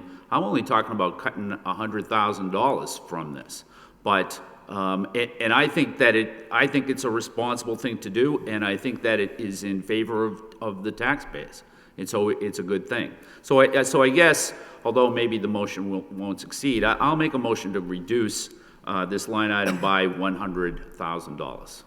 Second. By Councilor Kennedy, seconded by Councilor Elliott. Councilor Elliott. I think I just want to be able to understand what, Mr. Moses, what you're saying. You don't know who's going to get married or divorced or pass on or have a baby. So what that means is you don't know how many people will switch from the single option to the family option. What is the variant? What's the difference between those two plans, individual plan? Mary, do you know? Yes, about $30 a pay period, $30 a week. So $30 a week? Okay. So have you looked at how many, in the last year, how many, or, Excuse me, is that, Mary, is that for the employee or for the employer? No, that's for the employee. For the employee? right? So it's Okay. $100 for the city. So it's, So it's $5,000 per, right, plan. so to switch from one plan to the next is about $5,000. That's $5,000 less. How many, do you have any idea, have you looked at how many changes there have been last year versus this year? I mean, there's got to be somewhat of a trend on how many people get divorced and go to the single, or get married and go to the family, or have a baby and go to a family. There's got to be some ballpark that I think that's what Council Kennedy was looking at. There's got to be some, some trend in the last year, 2 years, 3 years. We've had this many people switch to family. We've had this many people switch from family to the single. Actually, those switches are not the biggest switches. And this is a trend, I can't give you numbers, but this is a trend throughout the country, throughout the everywhere, is that as people live longer and people retire, we're going to pick up their retiree insurance, and we're going to pick up the replacement employee insurance. So our insurance rolls continue to increase throughout every year because of people's longevity and their retirement and filling those open positions. That's our biggest exposure. I can't assign a number to that, but in all likelihood, we will increase our enrollment during the course of the year. Increase our enrollment to a family plan, a single plan? To all plans. If I were 64 years old and I was going to retire at 65, we have a number of 64-year-olds here. They're going to retire. We continue to pay their insurance in retirement, and as we hire somebody else to fill their job, now we've added an insured. So if 100 people retire during the year and only 20 people die, we're adding 80 people at $20,000 a year, or $320,000.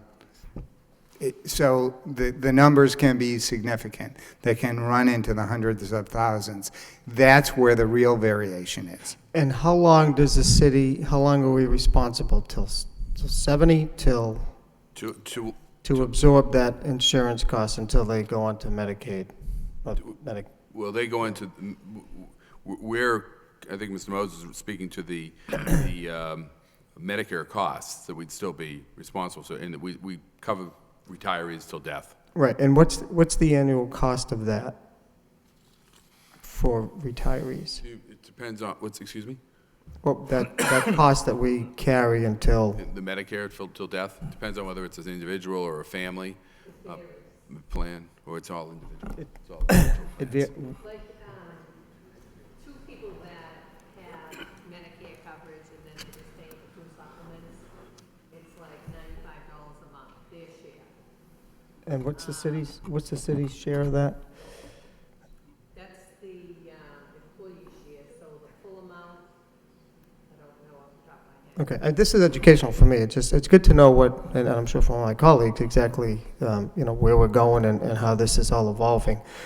So, okay, thank you. Councilor Martin and then Councilor Mendoza. We asked the manager what his, this is a very changing environment here.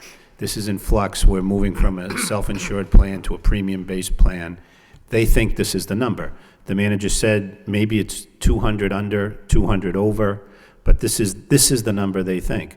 I don't see how you to go from that say, oh, so there's room for 100,000 to cut. If they've missed on the low end, there could be a deficit here. So just because there's not precision as to what the number would be, I don't know how you can reach the conclusion that there's money available to cut. Maybe there will be. That's separate from saying there's money in the trust fund. We know there's going to be money in the trust fund, and yeah, we could cut that based on that. But that, again, It cuts into our obligations to fund long-term liabilities. And I don't know how you claim that's responsible. That is kicking the problem down the road, which is the biggest problem in government at every level in this country. So people can vote how they want to vote, but I don't think there should be any illusion that it's the responsible thing to do. Councilman Danza. Regarding the trust fund, I want to make sure I understand that. There's a $4.2 million bill that is going to hit, we have to pay. For May. That's what I was wondering. So that's for May. That means we'll also have to do it for June? Correct. So now we're talking 8 million out of the 10, not just 4. Right. So that leaves 2. We have to give 25% back, so we're down to 1.5, maybe less. Right. There's not a whole lot No, of that's money. not what, don't we get quarterly bills? Quarterly adjustments. Quarterly adjustments. There's not another $4 million coming out. Councilman Danza All has right, the I'm floor. sorry. Well, that's what I wanted to clarify. I wanted to understand. So if it's true, then what we're about to pay is for our May experience, and we're still going to owe for the June experience, and then any bills that trickle in after the fact for whatever month before June 30th. And then what's left, right now we're letting it wait till probably the end of the year just to be sure. Correct. Yeah, but that's not a whole lot of money. And I think, as Councilor Martin stated, we have a post-employment benefits that we have a huge liability. And this, you intend to pay down a small part of that. Right. Which means that we could be saving the taxpayers' money if we cut it now, but then we're going to have to take taxpayers' money to pay it later. So either way, we're going to pay. We might as well get it out of the way with the money we have on hand and not have to raise it later, is my point. And this is a new year with these premiums, so it's hard to predict exactly what will happen.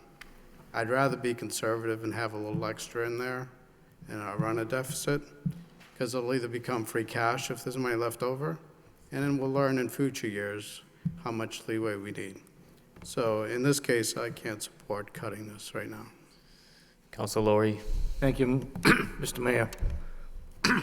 I've noticed you've already cut, what, about $500,000?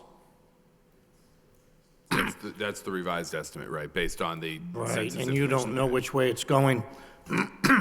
If there was an excess amount this year, or you had an excess amount over a couple of years, would you consider opening an account to prepay retirees' health insurance? I came out of the post office, and it's pretty controversial. It's a $5 million bill for the post office every year in September. But what they do is they prepay retirees' health insurance to cover that cost down the line. Yeah, I would, that's something that, again, we've got as Councilman Johnson indicated, we have a huge unfunded liability. We have about a $600 million unfunded liability sitting on the books. Right. For post-employment benefits. Certainly, if down the road we see some savings here. But it's new, it's new, right? The notion of setting aside, again, it would be the responsible thing to do to start to set aside a few $100,000, $500,000, $1 million to a post-employment benefit, to a prepaid retiree health insurance, yes. Down the road, you're looking at two major debts. One is pensions. That's correct. One's health insurance. So if you did have 100,000, 200,000, I was just wondering if that could become a policy. Absolutely. And the other question I did have, and I know we're new to the insurance, we're talking about family coverage. You know, I disagree with the children, because usually that would be, and not always, but it would normally fall under a family plan, though the cost could go up. And I don't know if you have this answer, Mrs. Callaway May, on divorces. With the federal government, if you divorce, even in a court settlement, your spouse cannot get the insurance. I don't know is that the way with the state? Yeah, the GIC rule is, and this is the the plan that we've joined is that ex-spouses are eligible until they remarry. Okay, under OPM, which is, much more strict, they don't allow it. Okay, thank you. Councilor Kennedy. Yeah, Mr. Mayor, just to remind everybody that the motion is to cut by $100,000. And I would just say two things. Anybody that's looked at the amount that's left in the trust fund every year and how high that is would not then think that a $100,000 cut would be an irresponsible cut. It is a cut off of the tax levy in an attempt to lower taxes. That's all it is. And looking at the list that we got a while ago with all the transfers that the city manager has had over the past year, it's pretty clear that the city manager's philosophy towards this budget is that it's almost a bottom line budget, and that there's transfers that occur all over the place throughout the year. And so if it did happen, then this budget would be shot. And I really doubt that, or I never would have made this motion. That money can be transferred from elsewhere in the budget. We end up, or have for the past couple of years, with an amount of free cash. When you end up with an amount of free cash, what you've done in theory is overtaxed people. It's my goal throughout this budget process to try to at least provide the residents in the city with zero tax increase this year. I think that's a noble goal, and I think that this $100,000 cut is aimed at that, and therefore I see it as being very responsible and appropriate. Councilor Broderick. Thank you, Mr. Mayor. I think the difference in philosophy is that there's a couple issues that I see here, and maybe by way of question through you, Mr. Mayor, to the manager or Mr. Moses. The money left over in the trust fund is actually money. Strike that. I don't want to go down that road. It's already been discussed. I guess basically, if we're looking at $1 million, $1.2 million, $1.5 million in the trust fund, we have a liability of $600 million, maybe. Correct. And we don't know when that's going to be imposed on us, but at some point we're going to have to start paying that. That's been kicked down the road by the state government. Is that? Or? It's a new federal rule, but it recognizes that this has been something that governments have run into problems with, and it really should show up on the books. And it's the accounting rules have changed, and now states are grappling with this as well. In fact, there is a state commission that's been established to change the law for the very reason that we're talking about, the idea that you need to start, communities are going to start being required to put money into that. So that's in all likelihood. That's probably, and that's probably going to be done in the very near future. Okay.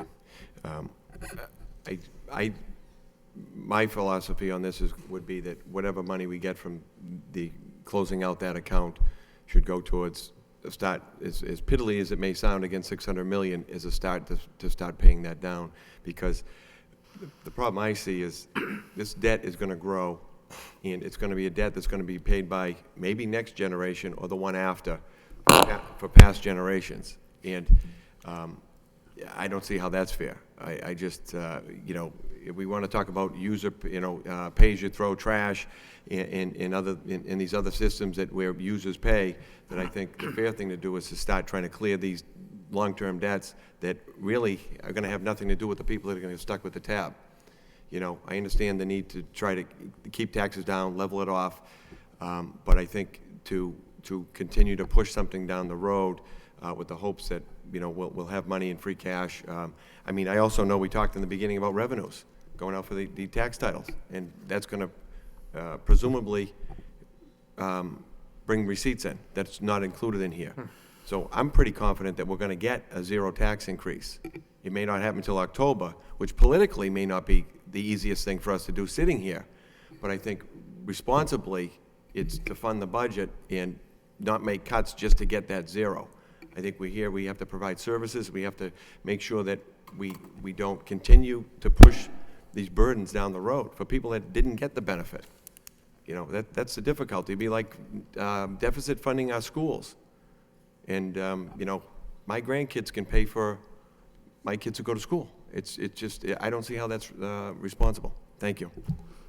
Councilor Mercia. Roll call, please. Roll call on the motion. Counsel, on the amended motion, Counsel Martin. No. Counsel Mendoza. No. Counsel Mercia. No. Mayor Murphy. No. Counsel Nguyen. No. Counsel Broderick. No. Counsel Elliott. Yes. Counsel Kennedy. Yes. Counsel Laurie. No. 2 yeas, 7 nays. Thank you. We return to the figure of $24,500,000. Motion to approve? Motion to approve by Councilor Broderick, seconded by Councilor Noon. Roll call, please. Excuse me, Councilor Elliott. Thank you. Thank you. Just on the Health Insurance Trust Fund, can we please get a report as to what the figure is, less this quarterly bill? Mr. Manager alluded to, I don't know, there might be a couple of million here or there we have to, can we get some more, somewhat of a definitive report as to what that fund is going to be responsible for sometime in the future? Certainly, we'll get a report. As indicated, we have the balance that Mr. Moses indicated, minus the $4.2 million. Then but that will be changing over the next several months. But we'll get that to you on a regular basis, actually. So it's 4.2 million, because when Councilman Dunce asked you if it was just for May and then June, you said yes, it was for, there'll be another one in June. This 4.2, and then we'll take another 4.2. That's why I say it's going to be changing over time. We get quarterly bills, correct, Madam Solicitor? I'm assuming you mean me. I mean, Madam Auditor, I'm sorry. Also, Madam Solicitor. We get monthly bills, quarterly adjustment for the last month, and then we're gonna have the runoff Okay. for the next 3 or so months. So what that is going to be, we don't know. Okay, I don't want to belabor this, but can you give examples of the runoffs for, Well, let me tell you, it's not gonna be your normal runoff. Like the manager said, a lot of employees have gone and had all sorts of testing done before we change insurances. So the runoff is not gonna be your typical runoff. I mean, we usually put $2 to $2.9 million up on the balance sheet to reserve for the runoff. I believe it's gonna be a lot higher. How much higher, I don't know. We haven't gotten the bills from Blue Cross yet. okay. Thank you. Roll call, please. Counsel Martin. Yes. Counsel Mendoza. Yes. Counsel Mercia. Yes. Mayor Murphy. Yes. Counsel Nguyen. Yes. Counsel Broderick. Yes. Counsel Elliott. Yes. Counsel Kennedy. Yes. Counsel Laurie. Yes. 9 yeas. Next, we have line number 74, unclassified for retirement, in the amount of $16,751,325. Move to approve. Motion to approve by Councilor Martin, seconded by Councilor Laurie. Any discussion? Councilor Elliott. We're on retirement, Mr. Mayor. I think we talk about kicking the can down the road, and this early retirement expense is a good example of it, and why I never thought it was a good idea. How long are we responsible for this? How many more years of this $500,000? Till 2023? Early retirement? Oh, the early retirement.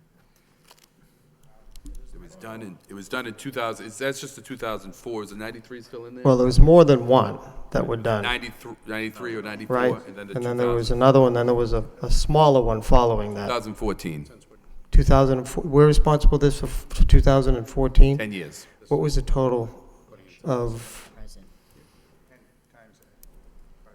$5 million. well, does this include just the one, or is it all?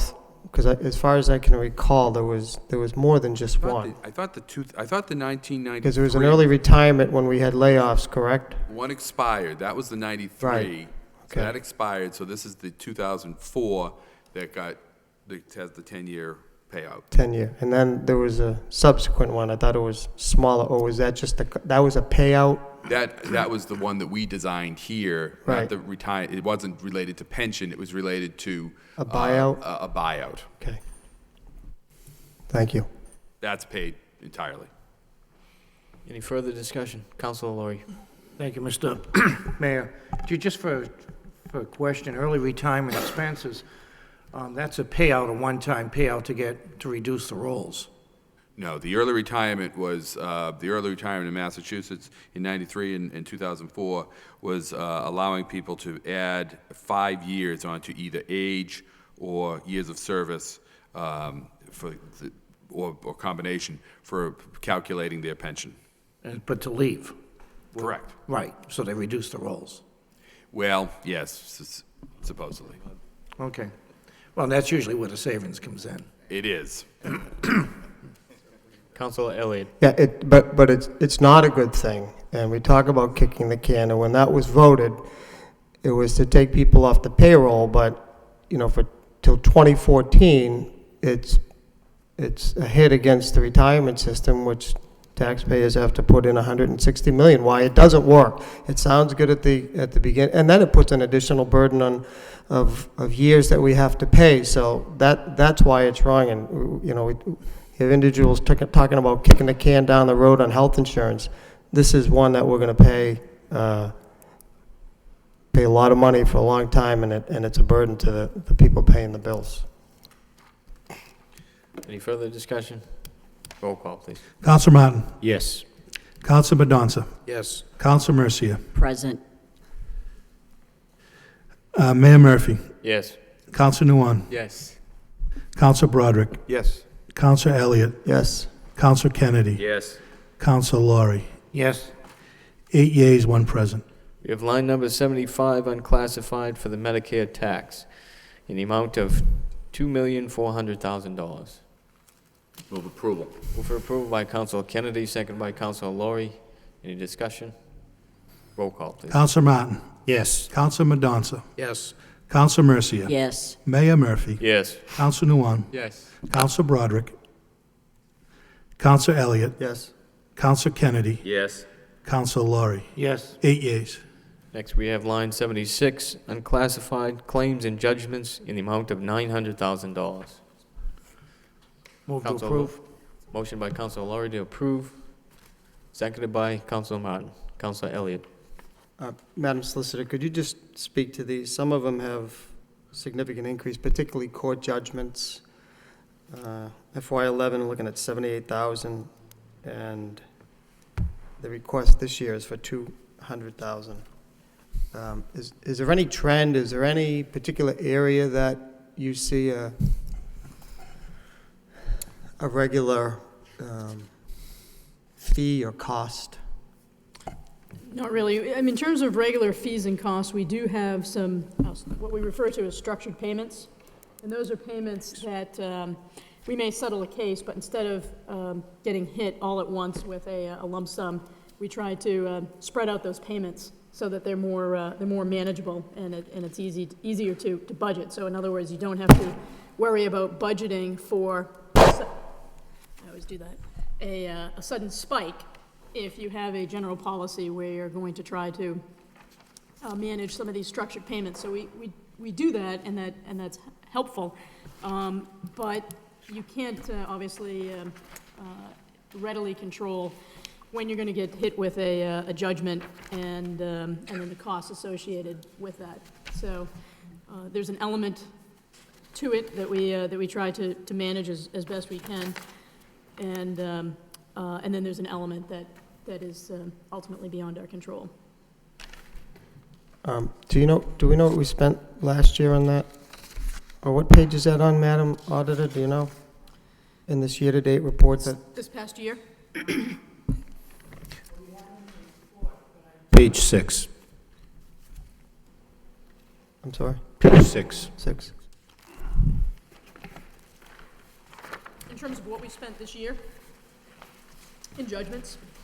Oh, Council Martin's right. This year in judgments, we spent on structured payments, 75,000.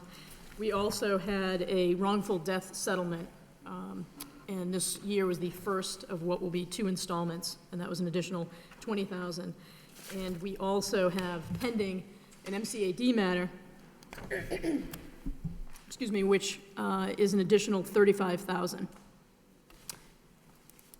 So we have not satisfied the entire sum that we were budgeted for at the beginning of the year yet in judgments, which is a good thing, obviously. And but on the downside, we did have the unexpected cost of two very significant bills for outside counsel.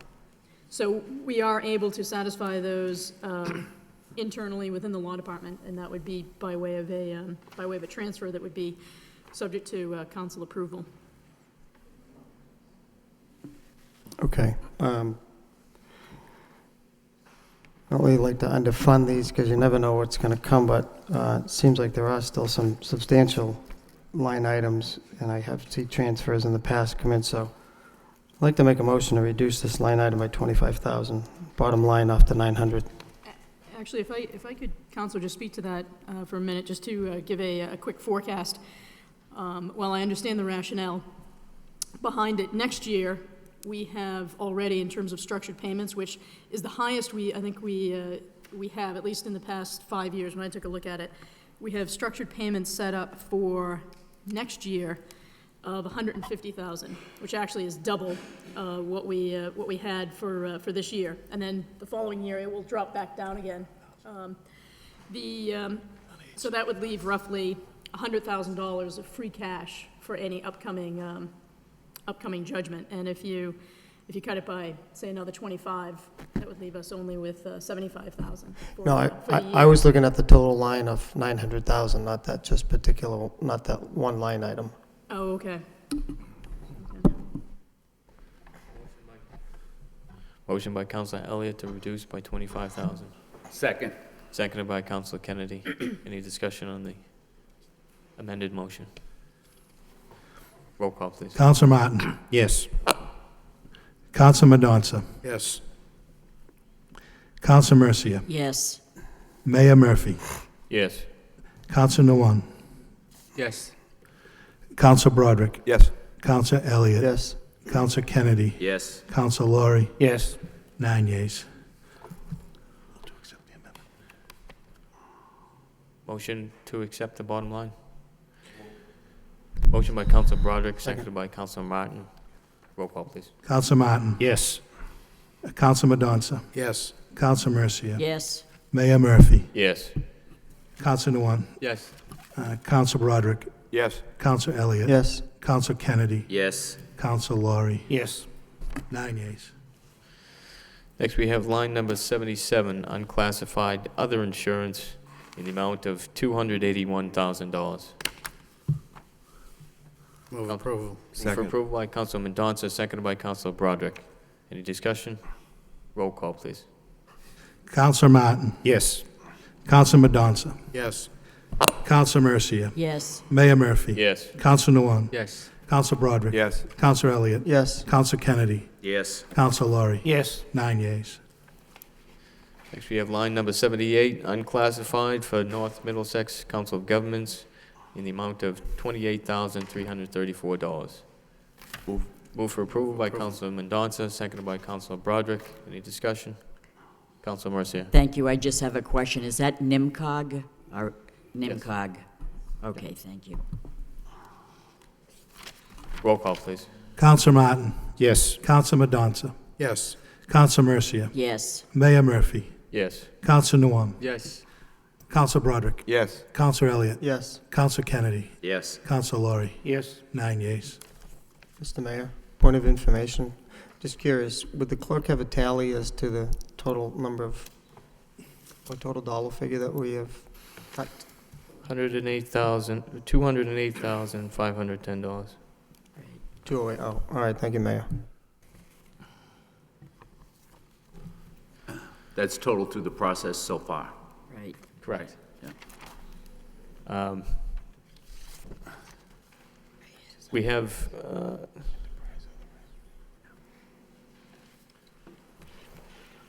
then the subtotal for the general fund in the amount of 311,926.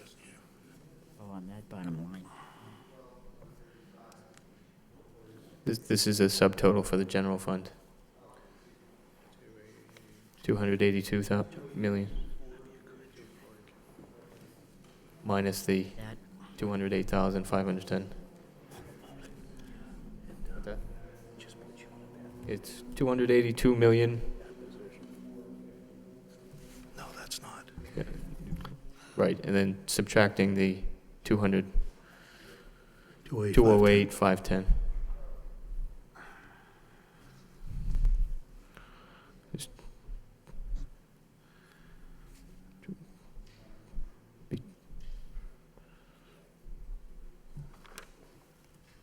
Just do the math.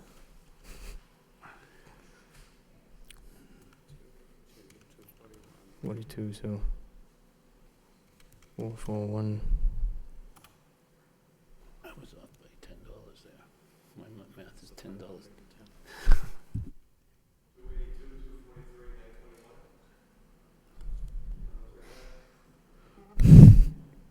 No. Shit.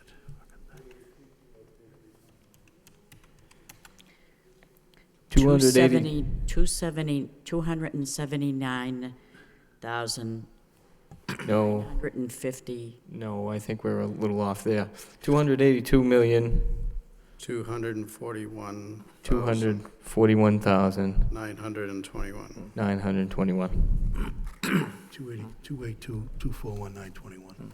Is that what you Motion have, to- Madam Auditor? Motion to. She's in charge. No. Motion to approve. Councilman Dunce had a good sixth grade math teacher, so I trust him. Thank you very much, Mr. Mayor.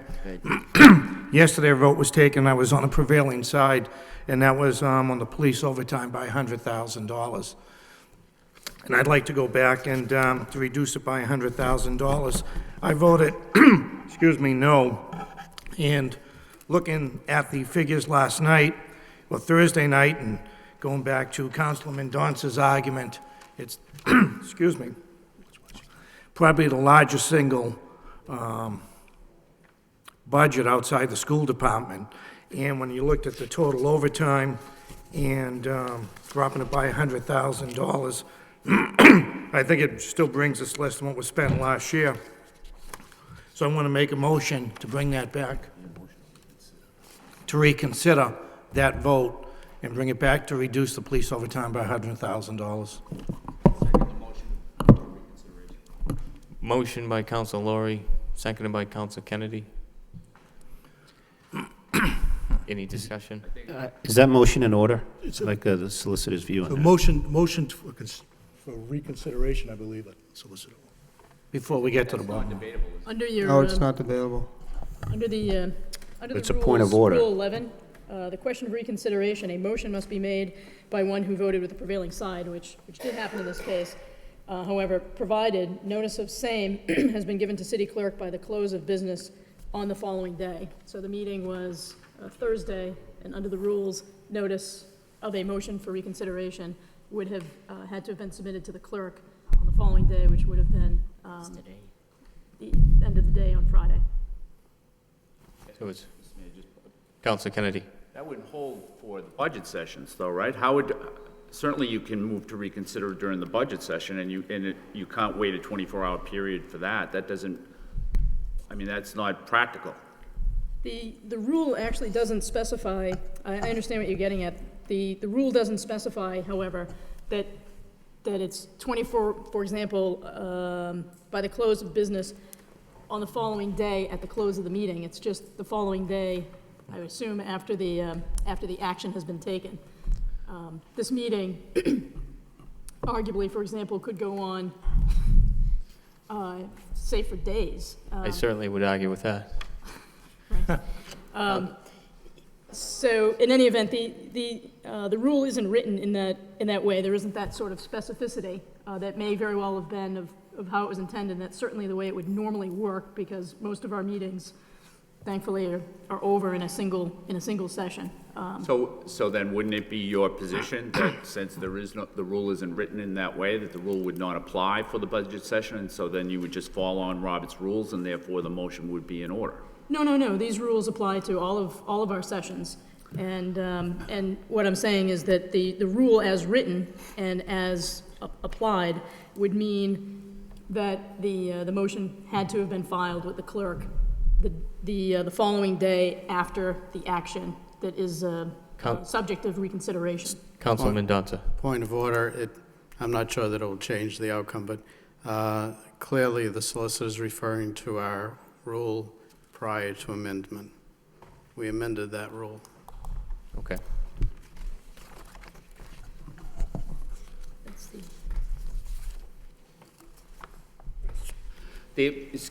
Excuse me, the rule was amended so that you have until okay. 12 o'clock on Friday to give notice. By noon, apologize, thank you. By noon on the Friday following the meeting at which the motion was passed. So, provide a notice. Councilor Elliott. Well, first of all, these budget hearings are never, we recess, and anything is subject to debate. We vote department by department, but until we vote a bottom line on this budget, any line item can be taken up. It doesn't need a motion of reconsideration. Just like, I mean, we could suspend the rules and go back to a budget or take a line item out of order. So until there is a final budget, you can have a discussion. An average person can come in here and ask about anything. It may not be in line with how we're taking things, but nothing is discussed. In fact, until this tax rate is set, this budget is always amendable. So I don't agree. I think that you can bring up any department and have any discussion on this budget, even once it's voting on. You can't add to it, I understand that, but you can come in and cut the budget right up till the day that you vote, that we take the votes on valuation and setting the classification here, and right up to that point, this budget can be changed. Madam Solicitor. Having reviewed the rule as amended, and again, I apologize for that, these rules and their relationship with Robert's rules, these rules would prevail, and where you don't have your own rules, then we would rely on Robert's rules. In this case, the added language, by noon on Friday following the meeting at which the motion passed. So it reads, by noon on Friday following the meeting at which the motion passed. The meeting at which the motion passed was the Thursday meeting of the council. And that, again, I believe it would be the same requirement that instead of by the end of the day, by noon on Friday, a motion for reconsideration pursuant to your rules would have had to have been filed or given to the city clerk and filed in his office. Councilor Kennedy. This is a recess meeting, so really this is a continuation of the meeting on Thursday and actually a continuation of the meeting on Tuesday. I mean, in each of these sessions, these budget sessions, Councilor Martin has voted first. And I think the rules say that there would be so this is the same meeting really as Tuesday. So for the budget deliberations, there is no specific rule for reconsideration. However, it's just a parliamentary thing. I suppose if there was a motion to reduce the bottom line by $100,000, it would be pretty clear to the city manager that it was the intent of that motion would be that the $100,000 come out of the police overtime. Correct. Councilor Laurie. This is my first budget hearing, and very closely I'm taking, not always saying much, but listening to the councilors. My biggest fear is underfunding the budget. And now as we go along, and a lot of the items in the budget are staying put, they're minimal changes. You know, I'm looking back that the bottom line hasn't been dropped yet, and that's why I want to make the motion before the final budget. And it is a recessed hearing, so that was my... Motion by Councilor Laurie to reduce to... It was the police overtime. So we'll reduce the subtotal of the general fund by $100,000. Second. I would make that, yeah, that would be fine. Seconded by It Councilor would just be the Kennedy. bottom line and not the police overtime. Seconded by Councilor Kennedy. Any discussion? Roll call, please. On the motion to reduce, Counselor Martin, No. Counselor Mendonça, Yes. Counselor Mercia, Yes. Mayor Murphy, No. Counselor Nguyen, No. Counselor Broderick, No. Counselor Elliott, Yes. Counselor Kennedy, Yes. Counselor Laurie. Yes. Motion to approve the Five amended, yeas, 4 nays. Motion to approve the amended bottom line number. the new figure, which would then be $282,141,921 by Councilor Martin, seconded by Councilor Mendonça. Roll call, please. Counselor Martin, Yes. Counselor Mendonça, Yes. Counselor Mercia, Yes. Mayor Murphy, Yes. Counselor Nguyen, Yes. Counselor Broderick, Yes. Counselor Elliott. Just point of information, this is just a general fund, not the enterprise funds, correct, Mr. Mayor? General fund. Okay, thank you. Subtotal. Yes. Counselor Kennedy, Yes. Counselor Laurie. Yes. That's 9 yeas. Next, we have line number 79 for wastewater personnel services in the amount of $2,943,149. Councilor Elliott. Question on revenues, Mr. Manager, could you explain the increase?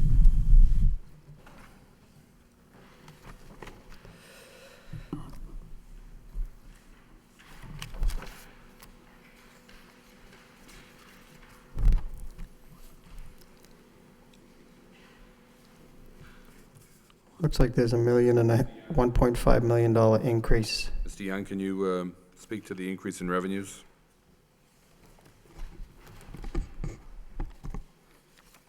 Increase in revenues, Counselor? Correct. That's due to the septage and hauled waste program.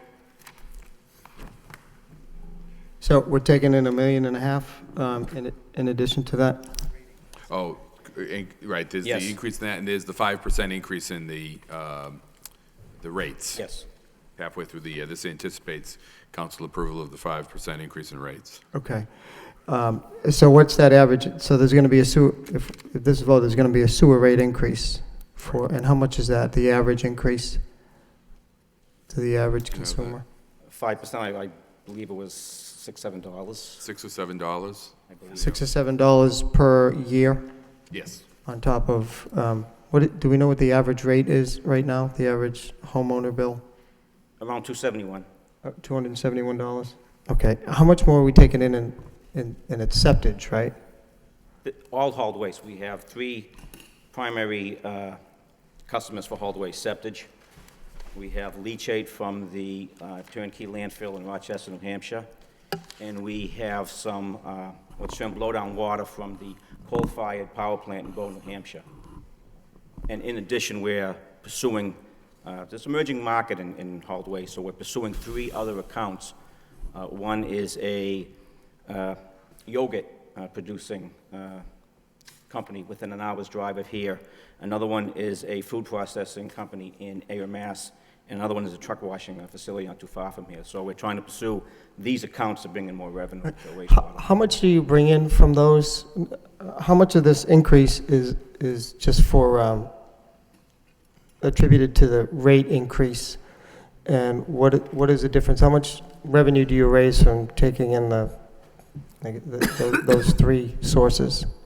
Well, this year we've taken in $1.5 million.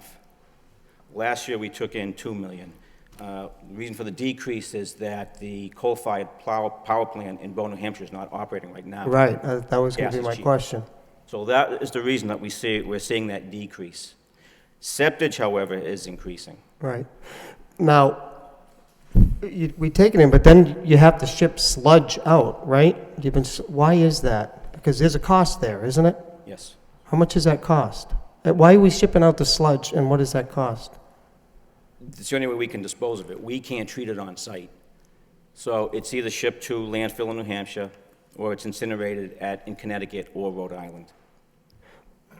Okay. There isn't a market for that, Counselor. There isn't. Right. No, that's fine, but what have we been sending to other community municipal wastewater treatment plants?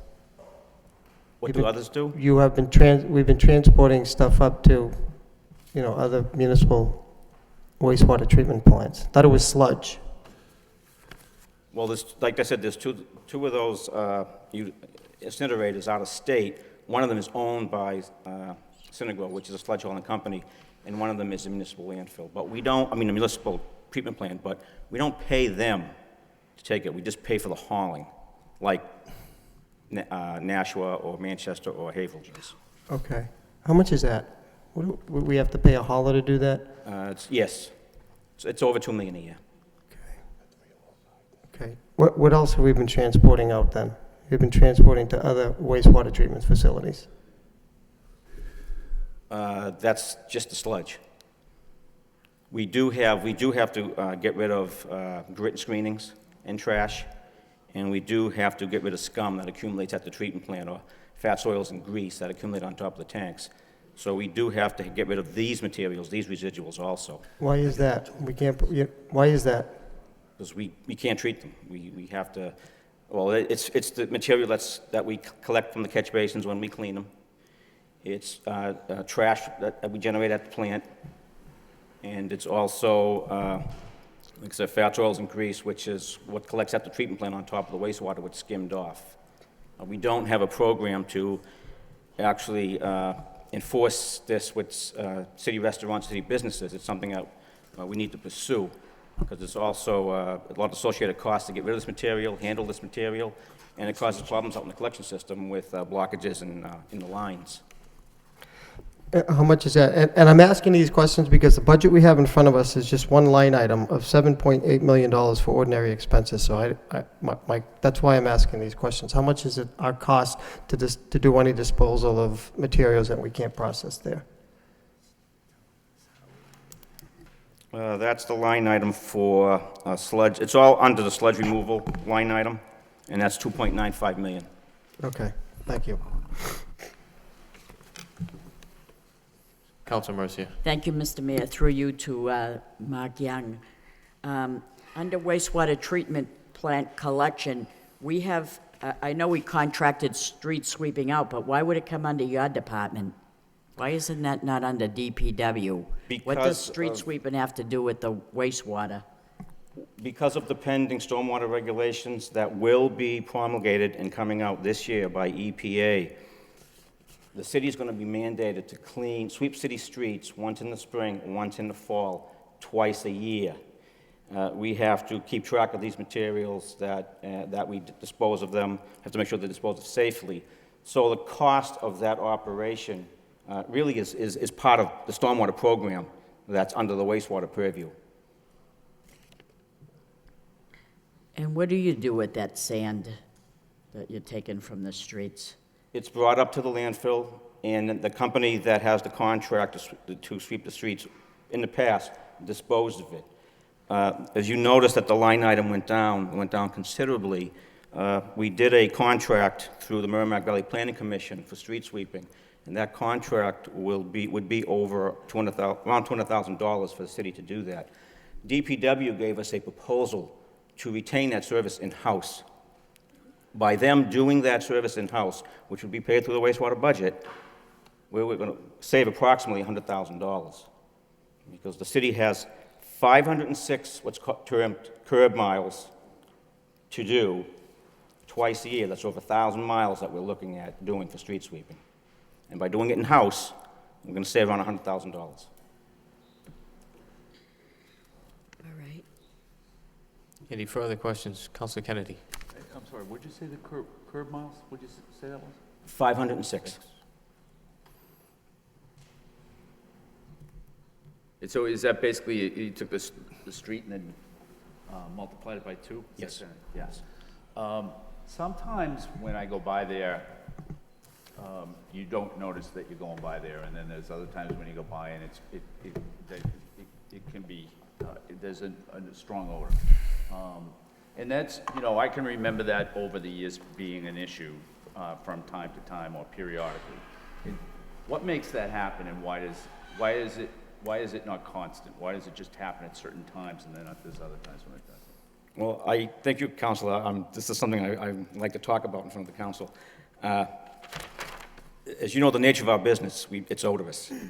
And for a lot of years, we have been able to do as much as we can in-house to try to keep this odor down. It got to a point where we couldn't do any more. No matter what we would expend for funds in the budget, we couldn't do it. So we brought forth to the city manager a proposal to do an upgrade at the treatment plant that can address odors. And the city manager approved it, and the council approved the funding to do this. This is part of that $35 million that you asked me about earlier. Okay. That money was to do upgrades at the treatment plant to not only treat odorous air, but to do process changes so that we don't generate odor like we used to in the past. Now, the last time that we had an odor complaint at the treatment plant, a legitimate odor complaint, was last September. And we realize that it's still daunting. It's something that we have to be on top of all the time. But the performance of that treatment plant right now, in the last 6 months of this year, in the last 3 months of last year, versus the first 32 years of operation, is just a quantum leap.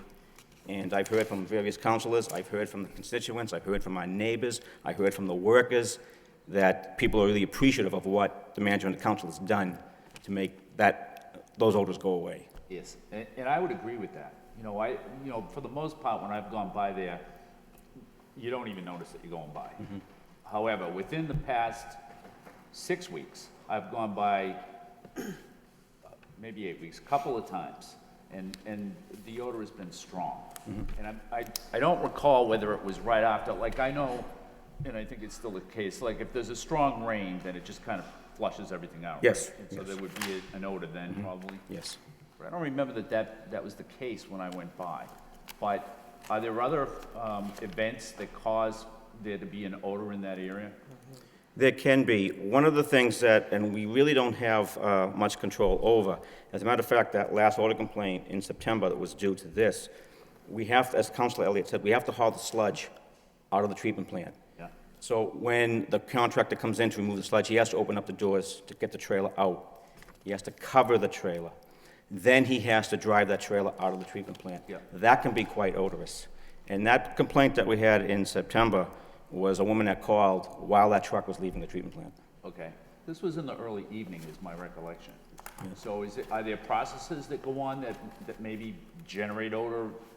Yes, if we're accepting septage, if we're dewatering sludge, if we have a tank down for maintenance, and unfortunately, the tank has to be drained. When it drains, the sludge at the bottom of the tank, and that has to be hosed. Okay. I just have two other things. The amount per ton, what does it cost per ton to get rid of the sludge? $83.75. Okay. And then the last thing is, a long time ago, I took a little tour of that place, but I'd like to do that again. So if I could call you and take Absolutely. a tour at sometime when it's at a good time. Okay, thanks. I would also invite Councilor Noon, all the new councilors, and Councilor Laurie to join in. I'd be more than happy to show you guys what's going on at the treatment plant. Thanks. Councilman Danza. Yes, for some time now, I've been concerned about the operation running a deficit and eventually working through all its reserves. And the current projections, the operating deficit is almost half what it once was. Instead of $3 million a year, we're down to about 1.5. I'm still concerned we're running a deficit, and projecting out, the reason that it doesn't run out sooner is because it includes the rate increases each year. That keeps it from running out until after 2017. Otherwise, we'd run out of the reserves a lot sooner and still have an operating deficit. That being said, I'm concerned that while we are in this operating deficit, there are positions being added that will add to the costs. So it kind of work against the increased revenues that we could provide with the rate increase, that I want to offset the operating deficit, not to fund new expenses, if at all possible, to avoid. So I'd question why, to the director, why do we need these two staff engineers now that we haven't had for years. What's changed, or? Mr. Young? Yeah, Council, I'm not adding 2 staff positions. I'm not adding any positions. I have 48 employees this year, I had 48 last year, 48 the year before. I'm still going to have 48 in the new fiscal year. I'm taking a vacant staff engineering tech position, which I really don't have need for, and I want to change that into a staff engineering position. So I'm taking a position that I no longer need, it's vacant, and creating a staff engineer. I'm not adding to my positions. I have 48 this year, I'll have 48 next fiscal year. All right, I'm just going by what was given to all the counselors that shows, has a list of salary increases and why. And one other thing on there is the addition of 2 staff engineer positions at $111,000. It was an error on my part. I didn't communicate it the way I just explained it to you. I'm not adding a position. So we're not, so as you're describing, you're taking something you don't need, converting it to something else. I need. So what's the net difference then in salaries? Is there any? Yes, because the position I'm eliminating is not a degreed position. I'm creating a degreed position. It's around $8,000. All right, that's also listed here as an upgrade. There's a separate, well, it says about $7,000 to upgrade head collection system operator to collection system supervisor. Yes. Is that what you're referring to? No. What I'm referring to is engineering tech position that's currently in the budget, eliminating that and creating the staff engineer. That upgrade, I want to eliminate the head collection system supervisor and head collection system operator and create a supervisor position. And upgrade the salary? Yes. And it's really an accounting of the responsibilities that this position has attained over the years. This position is responsible for the TV crew, which they weren't before. They're responsible for representing the city in litigation, in court cases, which there were a number this year. He'll be responsible for maintaining the catch basin and street sweeping programs.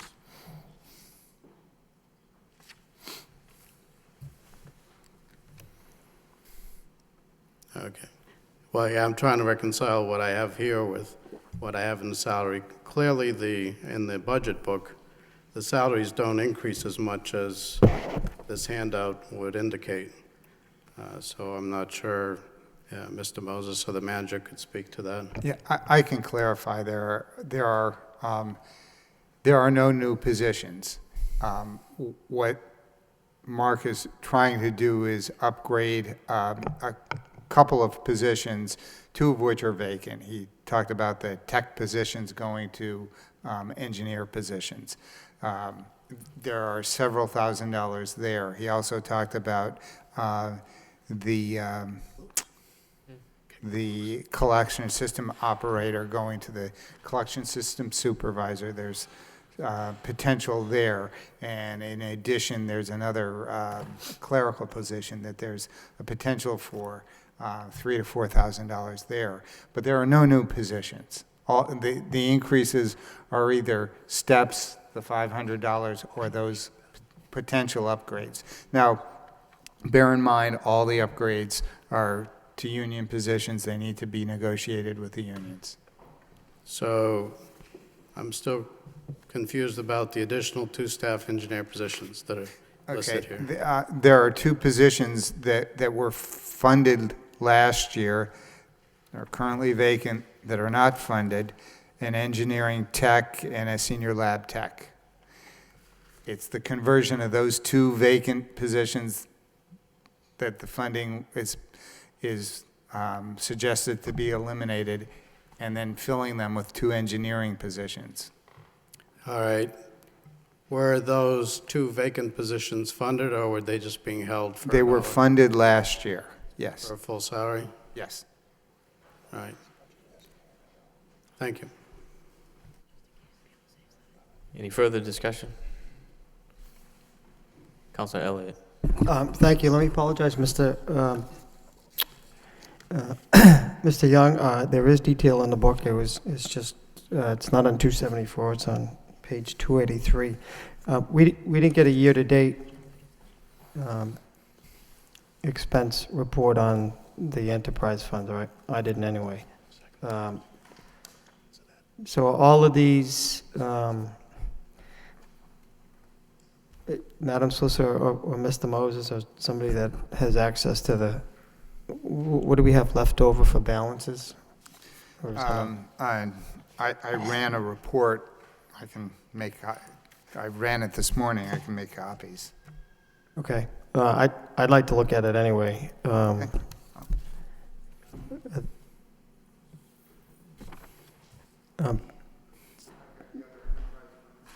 Okay, I would like a copy anyway if we're going to discuss it. I'm sure my colleagues would as well. On Mr. Yang, just on heating gas, it went down. I mean, FY11 was 1.2 and then 1.1. Why are we at 1.4 million? I know that you have done some significant energy saving, energy projects out there, solar panels, et cetera. Yes, we have. And that was to Just for the mitigate... screw pumps? Yes. And that was to mitigate the cost of the increased energy that we knew that we were going to have to do to mitigate the odors. We had to replace the existing odor control system. We had to install a lot more HVAC because we were treating a lot more odorous air now than we were before the upgrade. Just to give you an example, the odor control system that, if you recall in the presentation, Councilor Caulfield almost put his hand through it because it was really falling apart. The electrical cost for that system a year was around $15,000 to $16,000. The new system, electrical cost is around $124,000 because it's bigger, it's more robust. We're treating more air from different sections of the treatment plant. Also, the screw pumps, motors are bigger, like you just alluded to, and we're also taking in more flow than we have in the past. We have to take in 110 to comply with the mandate for CSOs that EPA has us under. So by taking in more flow, more flow equals more energy throughout the treatment process. To mitigate that, what we've done is upgrade to turbo blowers. And we've also upgraded the control mechanisms that we use for the blowers. We put in photovoltaic cells to generate electricity. We put in solar walls to keep our gas heat down in the wintertime on the influent building. And we did change out some pumps, inefficient pumps. We also did an energy, lighting upgrade in the administration building. So if we didn't do these, this line item would have increased another $150,000 or so. So how come it was reduced in FY12? And I guess when we see what the current balance is, that would be helpful. Why was it lower last year? Might have been due to the cost of electricity. Might have been cheaper at that time. Okay. Thought we had negotiated a lower rate as well. Okay, so the bottom line is, since FY11 to today, there's a $2.5 million increase. What is a 5% going to cover? Is it debt service? Is it just increased cost? Everything included? I mean, my concern is raising sewer rates now. I believe the 5% increase is part of to keep up with debt service. Really, the 5% increase was not that scientific. The idea was that we wanted to, we had a structural deficit. We will have a structural deficit. This is really what Councilor Mendonça was saying before, that we need to soften the blow by gradually increasing the rates a little bit each year so that we avoid that deficit rather than waiting until it occurs and having a large rate shock for everybody. Right, well, it's because of the loan order, if I remember correctly, and the manager was straight up, you vote for the loan order, and then there's going to be a rate increase. Right, but that loan order is long approved and... Right, that's why I had reservations and didn't vote for it, because I know at some time you got to pay the piper, and, okay. All right, thank you. Any further discussion? Councilman Mendonça. If you could just speak to the reason for the need for the overtime increase. That's increasing by $25,000.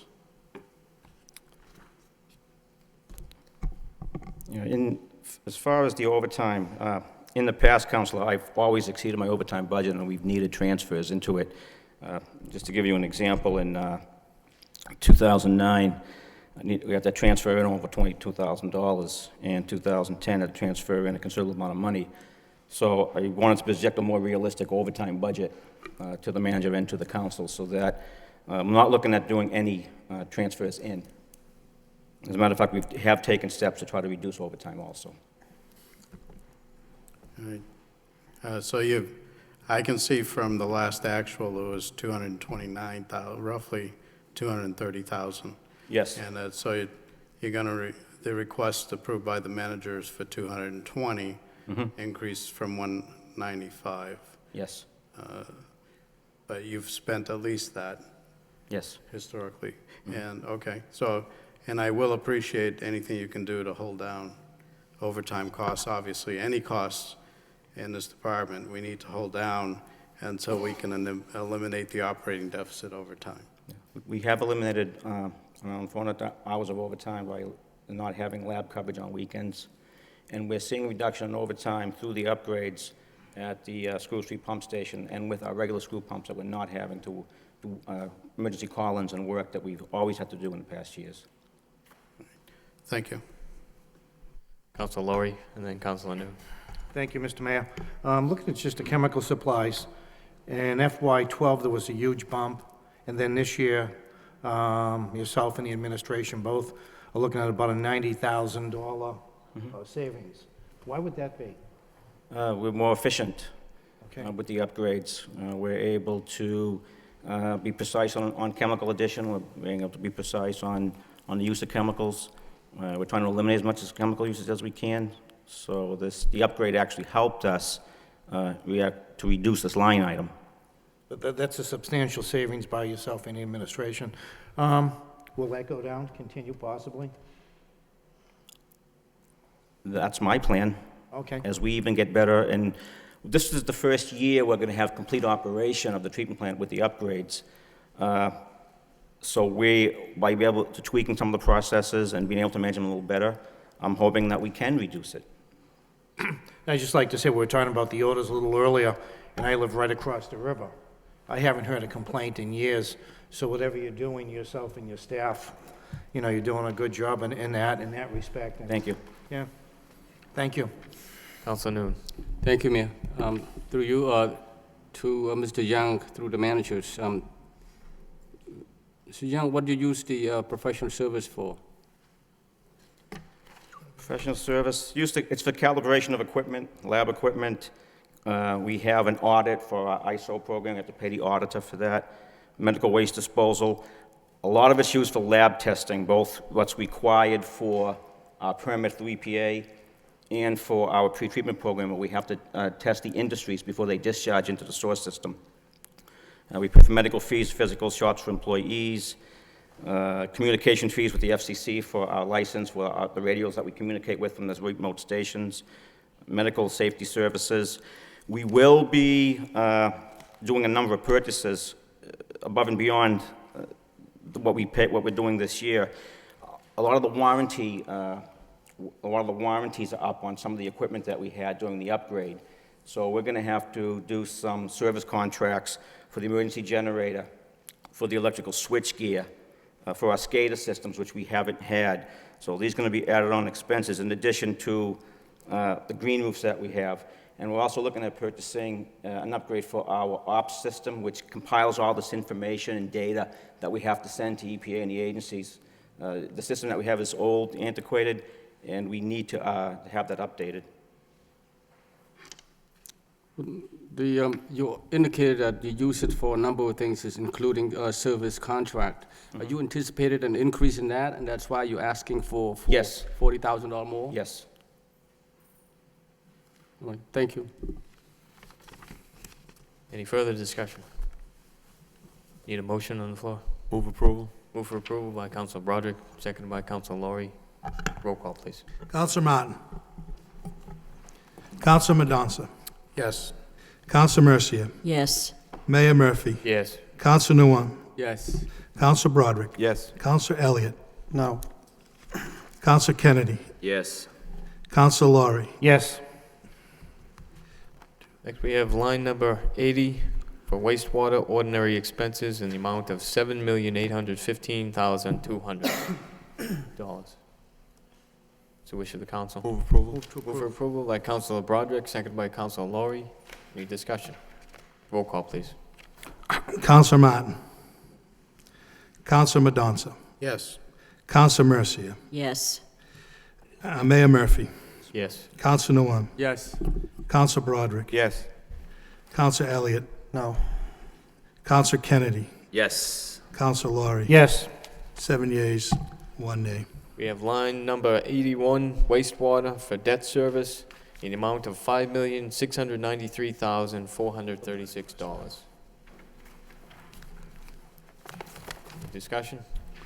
Move approval. Motion by Councilor Broderick, seconded by Councilor Laurie. Roll call, please. Counsel Martin. Counsel Madonza. Yes. Counsel Mercia. Yes. Mayor Murphy. Yes. Counsel Nguyen. Yes. Counsel Broderick. Yes. Counsel Elliott. No. Counsel Kennedy. Yes. Counsel Laurie. Yes. 7 yeas. Subtotal for the wastewater enterprise fund, we have an amount of $16,451,785. Move approval. Motion to approve by Councilor Broderick, seconded by Councilor Noon. Roll call, please. Counsel Martin. Counsel Madonza. Yes.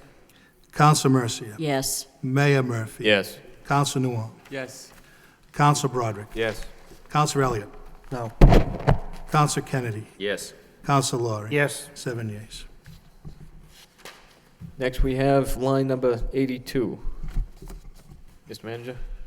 Mr. Mayor, we'd like to, on line item 82, the parking personal services, we'd like to provide a revised number. Instead of the $330,402, we'd like to reduce that by $45,334. We'll give you that total in a second. Councilman Johnson could probably put that together for us.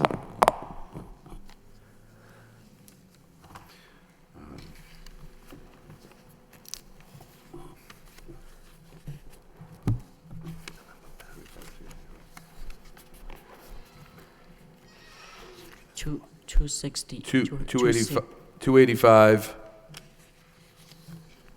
068. And then we'll be, and when you do line item 83, we'll be transferring that 45,334 over into that line. So the revised number is the 285, 068. That represents the elimination of the position that was proposed, the new position that was proposed as kiosk supervisor.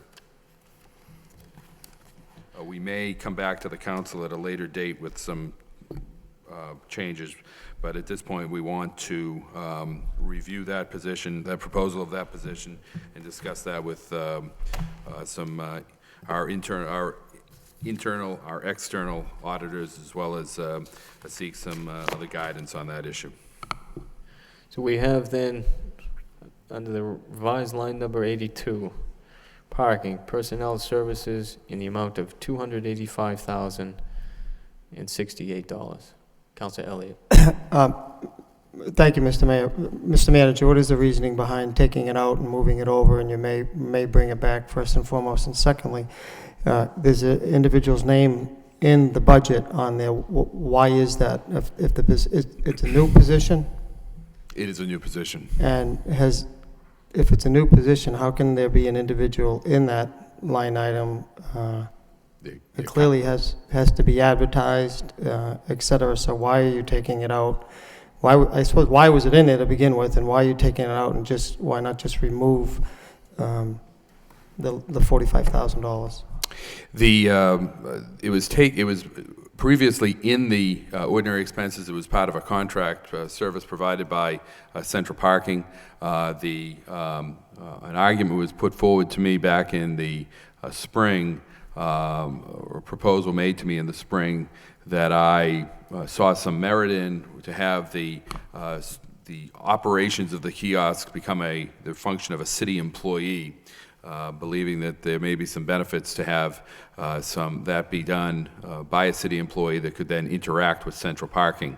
The central parking has been providing that function for us. I felt that the arguments in favor of it outweighed the downside, and I felt that it was worth doing. That it would, as we roll out more kiosks around the city, particularly in areas that we're going to be adding new parking spaces. We're actually going to be increasing the amount of parking in downtown Lowell, and that there was some benefits to be gained by that. The position was approved by me to be included within the budget, but it was, in addition to that, going into the budget submission, there was also a name of the individual that was currently serving in that function in central parking that was seen as a potentially a good candidate for the position. And so therefore it was included erroneously in the budget. You are correct, Councilor. That needs to be advertised, posted, advertised. There has to be a search process that's gone through before that was in there. But in the data entry phase of the budget, this was included, and it should not have been done so. Well, I'm not going to take too much. And at this point, for the question of why is it being done at this point, as we all know, there are some issues right now regarding the parking department with regards to the kiosk, and particularly the fact that this name was put in here erroneously that indicates that a decision had already been made when in fact it had not been made. That I felt it's at this point I just want to step back from that. Okay, well, that's good. I think that we should delay adoption of this budget. I'm happy to have a discussion, but until there is further investigation and further auditing of that department, I can't see how we can adopt an accurate budget, not knowing what the revenues are. It's my understanding that it's not $39,000, that is significantly more, closer to $80,000, and that has to be validated, but that is my understanding, information that has come to me. So I'm sure there'll be more comments on it, but there's serious concern on missing funds and the protocol and the procedure on how we account for or how this department has accounted for revenues. So that's my personal opinion. I don't know how the rest of my colleagues feel, but until my understanding is that the auditor is now conducting an investigation into the process and looking at the accountability of funds, and it would be a concern to me adopting a budget based. It is an enterprise fund. All these expenses are based upon the revenue that comes in, that we get an accurate figure. So that is my concern. I just want to express it. So thank you, Mr. Mayor. Mr. Manager. Councilor, you are correct that the auditor is going to be in there. In fact, we have a meeting with the independent auditor coming up this week. As you also know, there's the police are involved in this as well, and there's an investigation going on that level. And I will be, and I'm going to be continuing to review this matter over the course of the next several days and probably a couple of weeks. Mr. Mayor, did you indicate the other night as well that you're contacting or have contacted the district attorney's office? I thought you mentioned that to me while I was... No, I've contacted the police. The police will be in contact with the district attorney. I generally let the police deal with the district attorney's office. And so I will be keeping the council up to date and giving you reports on this as it unfolds. Having said that, while I recognize the interest the council has in having those investigations move forward, I would not advise that we delay the budget because we need to have that by June 30th, which is will probably not give us enough time to complete all of the auditing work that needs to take place there. We can always amend that budget if need be, as has been pointed out, and I think that makes more sense. But I appreciate the council's points on this. Councilor Mercia. Thank you, Mr. Mayor. First off, let me say that I did not get a year-to-date expense on this department. I got a year-to-date on every department except parking. I didn't get it, so it's kind of too late for me to look at it now. So what I did was, I looked at my 2012 budget very thoroughly to see that in this particular department of 2012, there was no kiosk supervisor. That's correct. So who did those duties last year? Who was overseeing the kiosks last year, Mr. Carney? Who was overseeing the kiosks? Who was the kiosk supervisor, which was not in the budget? Who was doing that duty last year? Melissa McNeely. Melissa McNeely. So we're taking that away from her, and why does she have added? As we've expanded the kiosk, Counselor, it's just become overwhelming for one person to manage. And we've increased the kiosks by how many? Well, at one time, we had I think 15 out there. Now we have almost 70. And we have a maintenance person that does that, do we not? We have that's central parking. No, not in central parking, in your staff. We have a person that goes over and oversees the repair and all the kiosks, that right? maintenance person is a central parking employee. All right. Would this person that you would have put in there, would that person have come from central parking? No. No, at the time, we were looking at... No, I'm talking about the person that you want to put in. Originally? No, Yes. the person that you had on the budget that we Yes. eliminated, Yes, yes. came from central parking, Yes. right? See, that's what troubles me. I have a very bad problem with, I know that, Mr. Manager, you have a philosophy that we contract out in an effort to save money. And it seems to me by what would have happened here would have been a person, department head, seeing an employee from a contracted position and pulling them out and giving them, making them a permanent employee, giving them insurance, step raises, pensions, holiday pay, added benefit. And they didn't have that while they were a contracted employee. It would be almost like looking at the cemetery department, and I know you don't like this analogy because we discussed it, but it's my personal feeling. It's like saying, we're going to save money in the cemetery department, we're going to hire a contractor to come in. So Mr. Ed number X comes in, and we like the work that one of his employees does, so we pull him out and give him a permanent position and giving him benefits, holidays, maybe even a cost of living increase of $2,000 like we probably would have done if we didn't eliminate that. Having said that, I don't like that philosophy. That would not be my philosophy here.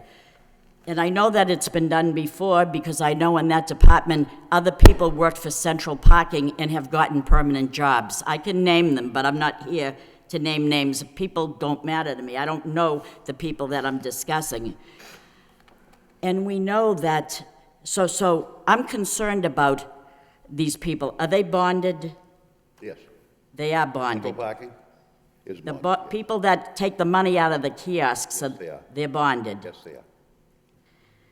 So if they are bonded, are we in the process of having the person in question sign an affidavit stating he'll pay the city money? Yes, yes. Even though the company's bonded? Yes, Counsel. I mean, the legal is working that angle right now. They are bonded, though. They're bonded, but is this suspect in question paying back an amount of $300 a month to the city? He has been, yes. He has been, and he's been dropping it off at a particular garage, right? The payment by check. Who's overseeing that payment? Central parking. What about the city? It's being paid to the city, isn't it? No, it goes right into the city account. Also, And who from the city knows that this money is coming in? Wouldn't they question that a particular check is coming in and they don't? It's reported weekly. And reported to who in the city? To Central Parking reports it through the finance side. Who's the finance department? Well, typically it'll be the treasurer's office. And nobody questioned why a check from Central Parking is coming in $300 a month. Nobody's checking that. We don't take checks, but it's Oh, well, we're it's taking cashier- cash? it's a cashier Oh, we're check. taking cash now? Not cash, it's a cashier check. Oh, a cashier's check. Yes, Counsel. So what steps are in If- place? Just for clarification, if I may, Mr. Mayor, you don't turn those checks, Central Parking doesn't turn all those checks over to the treasurer. Central Parking sends a check. So there's two things, Mr. Manager. Cash that comes in on a daily basis is deposited into the city account. And that's what this is. Right. They deposit to the bank. Central Parking, basically, we send them a check. They basically pay for everything we do during a month, and then they bill us and we pay them what they've spent. That's part of the contract. So, just so for council, just so there's clarity here, no one in the treasurer's office sees the check that this individual has been paying. That's right. Well, if someone is paying restitution, so to speak, wouldn't we kind of catch that somewhere? We wouldn't catch that anywhere. We just get a deposited amount. We get a single total each day that is in, and I don't happen to know what that is, but it's, I would think, several $1,000s. We wouldn't, you see 7,200 one day, 7,300 the next day, whatever. Right, okay. Mr. Manager, you said the city will be made whole by deducting $37,792 from the next payment to Central Parking. How can you make that statement after I just said that this man is paying money back for supposed, we'll say the word embezzlement? So what are we collecting twice now? Is this what we're... I frankly don't personally, and I'm going to ask the solicitor to interrupt me at any point in which I go too far here. I don't really care what this individual is doing. He shouldn't, I want the money. I want the money from the person who's responsible for the collection and deposit. That's Central Parking. So we're taking the money from Central Parking. If they want the money, this individual in question perhaps has paid some sum of money already. We want documentation of that, and then we'll potentially take that off. Councilor Elliott has indicated it may be more. We'll find out. We'll do our job to find out. But we want the money from Central Parking, and they can do whatever they want with whoever owes them the money. Their insurance company, the individual, they can work that out on their own. The city of Lowell is going to be made whole on this. And I want to know what steps are being taken to oversee this, that this is not going to happen again with some other employee from Central Parking or that we hire from the city or whatever. Counselor, as the manager said, the auditor is coming down next week to spend basically his time in the parking operation. The way we found this problem was through an audit system that we had put in place just recently. That's how we found this out and got the information on it, on exactly when it was happening and how it was happening. There is an audit trail system in place now through the software and the kiosk system that tells us everything that's happening within those kiosks. No one can take anything out of there without a flag going up. And if I may, Counselor, this whole process of looking at the system and doing the audit will be run out of my office, not out of any other office. When we had problems in a particular department in City Hall, all of this council was concerned about what departments handle the money and what oversight do we have to make sure that it's all accounted for. We never got any report from the parking department, and that takes in probably a big chunk of money. It does take in a big chunk of money. And I'm very disturbed by this whole scenario, because if it wasn't for the fact that I got dropped off at my home a thick packet of all this information, no one would have ever known about it. And that's the thing that bothers me the most. And it's probably going on throughout the city. Maybe it isn't, but then maybe if someone else knows of something else, I encourage people to let us know what they know. I agree, Counselor. This is our money. It's the taxpayers' money. That's right, and I am a taxpayer. Correct. And I'm pretty upset about this whole scenario. This is Unfortunately, these things do happen in every organization. Fortunately, we do have individuals that step forward and provide us with this information. Like you, I received knowledge of this through that information that was passed on. And we are going to, and when you look at the other instances that we have found over the years and taken action, when we have found of these things, it has been generally through being provided information from a third party, although we find things on our own as well. I also question that position that you're eliminating out of this line item, because you say to me, when you called me, that it wasn't advertised. When I asked the question, this position wasn't advertised. It hasn't been hired. No one's been hired. Hasn't been. Then why is it on the budget if... That's just it. It hasn't been, the name should not be there. It was put in by the department erroneously because it hasn't been posted. We don't put names into the budget unless the people have been hired. There's been no search process, there's been no advertising, there's been no posting, and there is no, and Ms. Gallery can attest to this, there is no employee record for this individual because I have not signed off on any employee. Well, this person is contracted through that company that oversees this, and this person is being singled out and pulled out to be, perhaps, if we do advertise, we'll get this position. I would like to make a motion that this line item for this particular position is completely obliterated. I don't want a kiosk supervisor. I want, well, I shouldn't say the name, but I want the administrative supervisor that overseen it last year to do the same thing this year. And I don't think the city should be in a habit of saying, ooh, look at that person in the contract that we hire. We're gonna pull that person out and put him in this position, give him a salary, make him permanent, give him holiday pay, give him a cost of living increase, give him insurance, give him retirement. I'm not in favor of that. Well, Counselor, as you know, you've already stated my philosophy. My philosophy generally, and this will run counter to Councilor Lori's request of me that I bring more people in-house, but I generally go for hiring, using outside contractors where it makes sense. And at the same time, and so I generally don't say, let's move that in-house unless there's very good reasons for it. I felt that there were good reasons to create this position.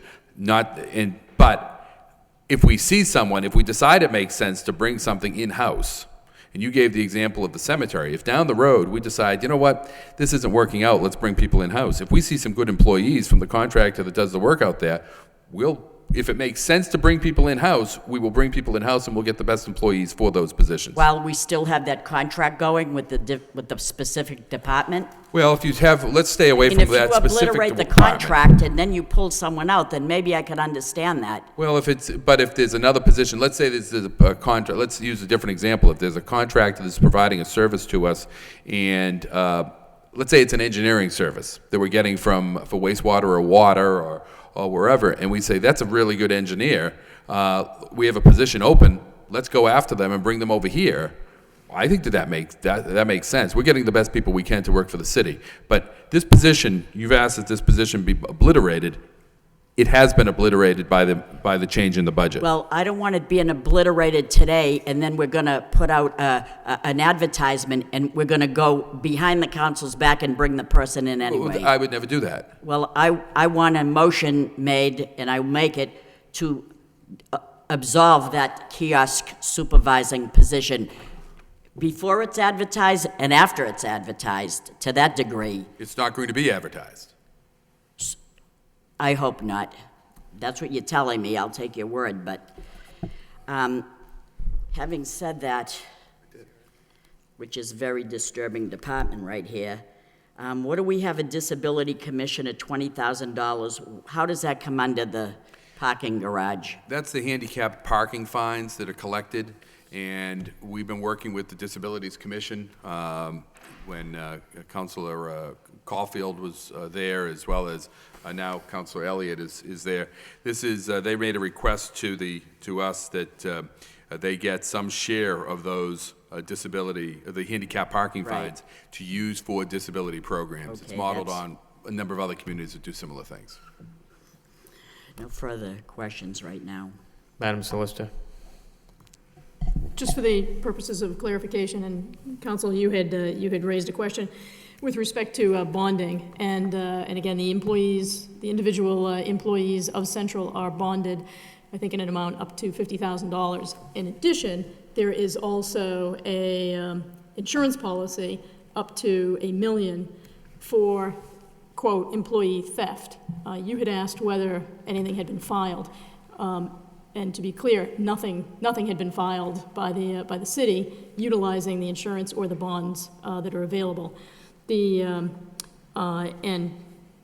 this week, when being made aware of what has happened, the manager did send a letter to Central Parking informing Central that it's the city's position and our approach that we're taking at least those funds that have already been identified, perhaps more if there are more that come to light that are missing, but that we would work with Central in filing a claim so that both parties ultimately, Central and the city, would be made whole. But we will be made whole immediately by mechanism of deduction of the payment. So I just wanted to make sure, I don't know if that was really clear in terms of the information that you got back in response to your question, but that's the accurate information.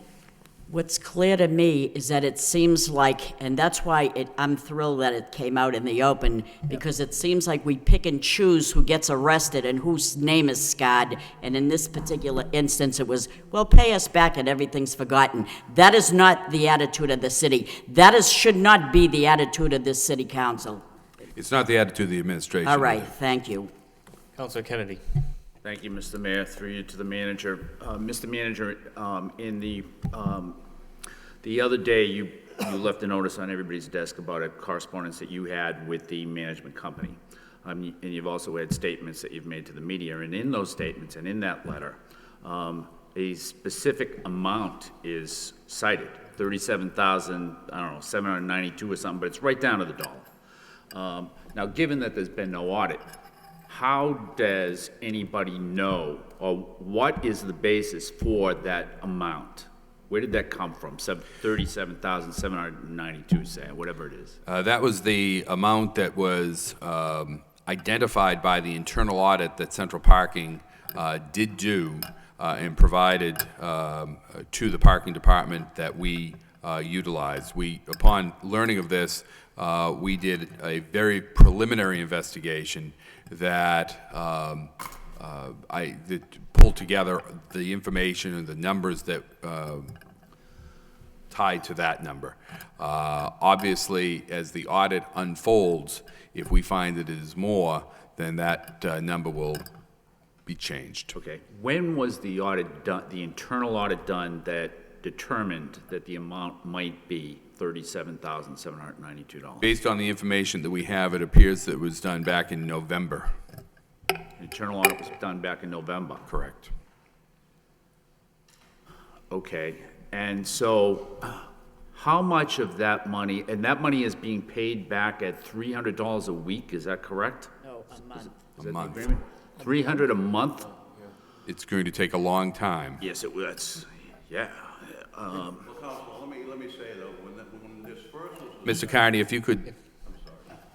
Well, can I just, before you explain that, can I just ask, how much of that money has been paid back so far? About $2,500, something like that, Council. It can't be $2,500 if it's $300 a month. Why would it be $2,500? Well, he's been saying, in some cases, he sent a little more. It was a minimum of 300. Okay. And again, when this was first discovered and he was terminated, when Central Parking first identified it, the number we had was $12,000. Okay. Was what was stolen. We continued to investigate it, as the manager says, after we get into it, and that's when we discovered the additional money. And that's kind of where we are now, through the audit report. Okay. And we have the detail of that, Counselor, all right, of exactly where that money came from. I'm probably saying a little more than I should say. I guess what I would like to know is, where did that money go? Where did the $2,500 go? if somebody's collected $2,500. That was paid? Somebody's paid $2,500 in restitution, and it would, that's like $3,600 a year. That's like a long, he's never gonna pay that back if that was the schedule that was made up for the restitution, never. So the city would never get that money back. Again, it was $12,000 at that time. Okay, so let's say that that's what the premise was. Where is that $2,500? Who's holding that money? It's the city, it's in the city account, in the bank. It's gone into the city account. That's correct. Okay, and so is there a special account set up for that restitution? I don't believe it's a special account. It's part of the... And just to be clear here, Mr. Carney is speaking of we. When he speaks of we, he's speaking of the parking department and central parking. And I think, Councilor, to your question, I think we just addressed that through Councilor Mercia's question. That money, central parking takes that money. He's been paying this money to central parking, and they put it into the daily parking account for that day. And then that dollar amount gets passed over to the city. Okay, so what your understanding, Mr. Manager, then, is that when the money comes in, the $300 a month on mower, that it's mingled with parking receipts. Correct. And then included. Correct. So who keeps track of when the money would ever be paid off, which, I don't know, $3,600 a year, 300 a month, $3,600 a year, that's like 100 years, right? 10 years. 10 years? I'm sorry, 10 years. Without Okay. interest, right. That's a long, long time. It is a long, long time. Yeah. And that's why we've put central parking on notice that we're taking the money.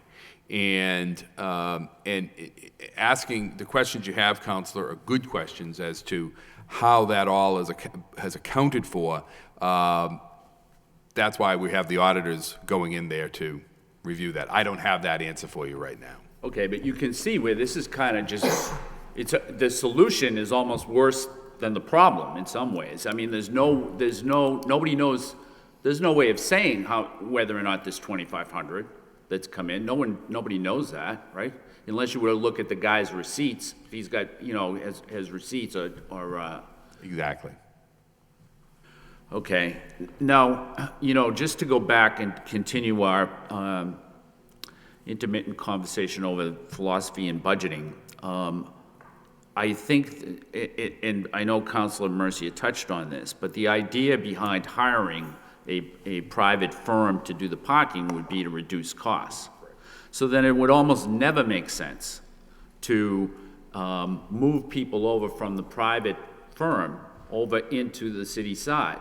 I mean, even if there was a dire need for a kiosk supervisor, there's no reason why that kiosk supervisor couldn't remain on the central parking side, on the private side, rather than to come on to the city side. Right. The only rationale is that I could see is I guess there's two rationales, and those seem to be part of the proposal to me, is because, again, I agree with that completely.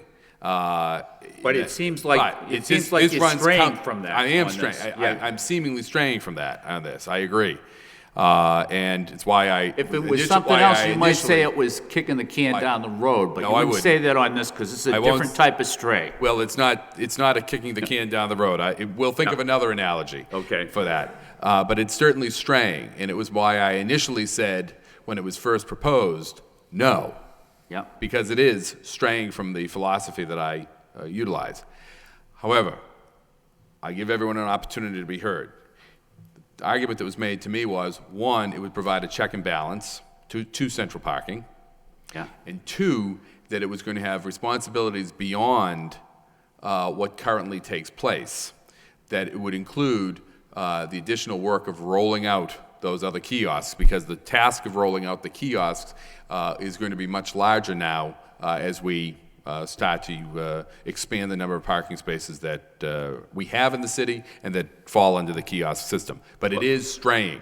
Yes. I agree. The argument, though, was that it was provide that check. Now, Mr. Carney indicated, I think in his earlier remarks, that when we first started with the kiosk system, there were 15 kiosks or something like that, and that now there's 70. And so I can, anybody can understand that. What I would ask is, how long has there been 70? those things have been around for a few years now, so. But we keep on adding. We do Yeah. keep on adding, and we have plans to add more out. For example, one of the proposals of the spec plan, the Jeff spec plan that we've been working on with the business community, is to put additional parking spaces out on Father Morissette, where there are no parking spaces now. Right. Because to serve the university, to serve the Wanalancet Mill complex, to serve the residents of the area. There's quite a number of spaces can be put out there, and we would use kiosks to do that. We have a number of other locations around the downtown area and out beyond where we think that the kiosks would be a very effective way of producing parking spaces and managing those parking spaces. Okay. So when you spoke with Council Mercier and indicated that the kiosk, there was a mistake for this to be in the budget. Yeah, what I you indicated that to mean- all of the councilors. Yeah, what you mean is that it was a mistake to have the name assigned to the position. Because But it's not a mistake for the position to be in the budget, because I believe the position is also included in the narrative, right? That's So correct. So it was It your is. intention to add the position, it's just that a name, the position's not filled, and it wouldn't be created until July 1, but there's a name that it appears in the... And that should not be there. Right, okay.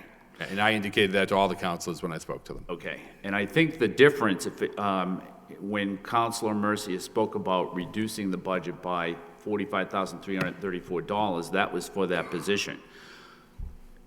What you would like to do is move that into professional services, that money, rather than to cut that money out of the budget, right? Is that Correct. the difference between, okay. Well, I don't know what Councilor Mercier's, well, she asked that it remain that it not be, the position not be created and that those responsibilities still fall under the contractor. Right, which means that the money could be deleted. You're looking to just transfer the money. No, the actual contract, the professional services was reduced to transfer that responsibility into the person. Okay. The position. So if we're going to keep that responsibility with central parking, then the funding would remain with central parking. I know that the contract runs out, is it July 1 of this year? It's October. October? Okay.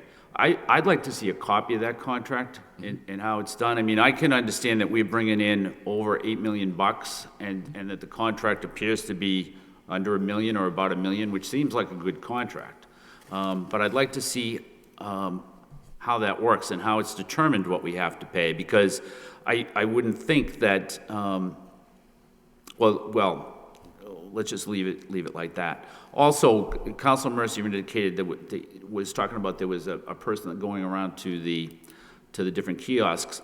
The downtown parking maintenance person, that person maintains the kiosks, right? Keeps them clean and operational. It keeps the place around them, and so that, I think that's what Councilor Mercier was referring to with that, and that's a city position, right? That's in the budget right here. The operational part, though, is central parking. You're talking about the Downtown parking maintenance position. That's a position that we previously had been. That's the vacuum truck that goes through and keeps all of that area clean. Right. That's different than the kiosk maintenance being making sure that they're working properly and maintaining that part. That's central parking. When it first came to light, when it came to all the city councilors that there was a problem in this department, you ended up calling every city councilor, and you called me. And when you spoke to me, you told me that the amount missing you thought was $30,000, and my response was, I think it's $37,000 or $38,000. But then in your letter, you ended up saying $37,000, and I guess when you spoke to at least one other city councilor, I don't know if it was before or after me, you indicated to them that it was $37,000, not $30,000. Why was there some confusion about the amount of money that was? Well, as we all know, the initial letter said 30,000, indicated the packet that we all received. And to date, I have not received my copy of that, by the way. I was working off a copy that was provided to me by the auditor. The auditor was the first person that passed this on to me last week, or earlier this week. And in that letter, it indicates $30,000. Once we began pulling stuff together, in order to go after central parking, we contacted, because Mr. Carney had indicated that they had done this internal audit, we got a hold of that internal audit information, and that was the $37,000 number that was provided. Okay. Now, I think And I didn't have that at the time I reached out to the councilors, because we were still in the process of gathering everything I wanted to get to the councilors before Okay. we went too far. I probably have several more questions regarding this, but they can wait until the next city council meeting, and probably at that time you'll have more information than what you do now. So I'd probably put it in a motion looking for that kind of information. But I also would make a motion, well, you're saying that you need to have the 45 because now the 975 is not enough for the contract? Right. It's actually $30,000 that we need to add in for that responsibility under the contract, but actually, I would like to ask that the council appropriate an additional $15,000, because it's my intention, beyond just the audit that we're doing there, I would like to engage the services of an outside party to do a management review for that office as well. So that's the reason for the $45,000. That's not something that you think you can do internally? You think you need to hire outside to do that? We can do it internally, but I think having some outside expertise would be helpful to us in this. And it would provide the independence that I think would be very helpful. Does it seem correct that we should have to pay for an audit of this department? If the management company is, I mean, if they're accepting the extra money, I mean, somebody in the management company has to know that they're getting an extra $300 that's not parking receipts. So the management company, I would think, has to have, and your letter was to the management company. So they've, I assume, have acknowledged, whether they did it just recently or whether they did it back in November or whenever these things occurred, they have to acknowledge that there's an issue there. So does it seem incorrect that the city would have to pay for an audit rather than that the management company should have to pay for that audit? That's a good question. I want our auditors doing it. So, and it would be part of our independent audit. Well, I would hope. And we could certainly explore that possibility. I would hope that any audit would be an independent audit. Correct. And I would think that if we were doing an audit, it would be at our request and would be our auditor, not theirs. But I don't know why we should have to pay for it. It seems to me that if the problem is within the private company, that they should be paying for it. I mean, isn't that what you think? I prefer that. But at this point, it was our auditors we're sending down there, and that was part of our normal routine we were going to use anyways. Okay. I'd ask the solicitor to weigh in. All right. So, well, let me just ask, within the contract, or within the bond that the employees have, is there anything like that would make it be that we could have an audit done and that the audit would be paid for by the management, the central parking? What I was going to say is that it's certainly a claim that we can bring on the grounds that that's part of the services that they are to provide to the city. They're supposed to be doing monthly reports, monthly audits, accounting measures, and things like that to make sure that what has happened doesn't happen. Apparently, it worked. It's just that nobody knew about it. And what's equally unclear, not just from the city side, but what's also unclear from the central parking side, is who in central parking knew, and whether the higher administration in central parking even knew of this. Certainly, a representative from central knew. Beyond that, that's a large question, and that's not clear. But what is clear, and you're on the right track, the contract specifically provides that these are the types of services that they're supposed to be providing for the city, and if we have to incur our own expenses to make sure that that is happening, or if there's been a lapse, then that's something that also we will recoup in some fashion. Well, especially because it's malfeasance, right? That's Absolutely. why yeah. It absolutely is. I guess that's it for me for now. Council Broderick and then Council Laurie. Thank you, Mr. Mayor.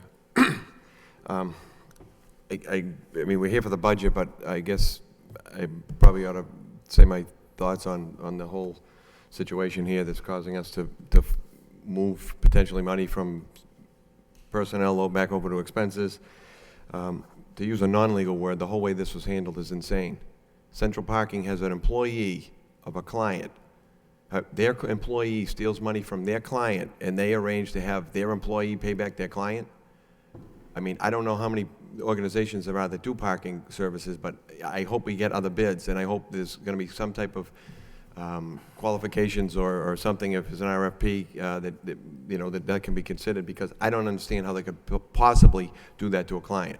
It just, Councilor Kennedy touched upon it, but I assume there's something in the contract that talks about costs associated, with theft, recuperation, recouping your money. It blows my mind. The employee position, I will support the extra $15,000 to make sure we're getting every penny back we need. I would like to get, as we get our reports, I assume Central Parking is going to be cooperative under the circumstances. I hope we get that money. Whatever we spend, I hope we get back.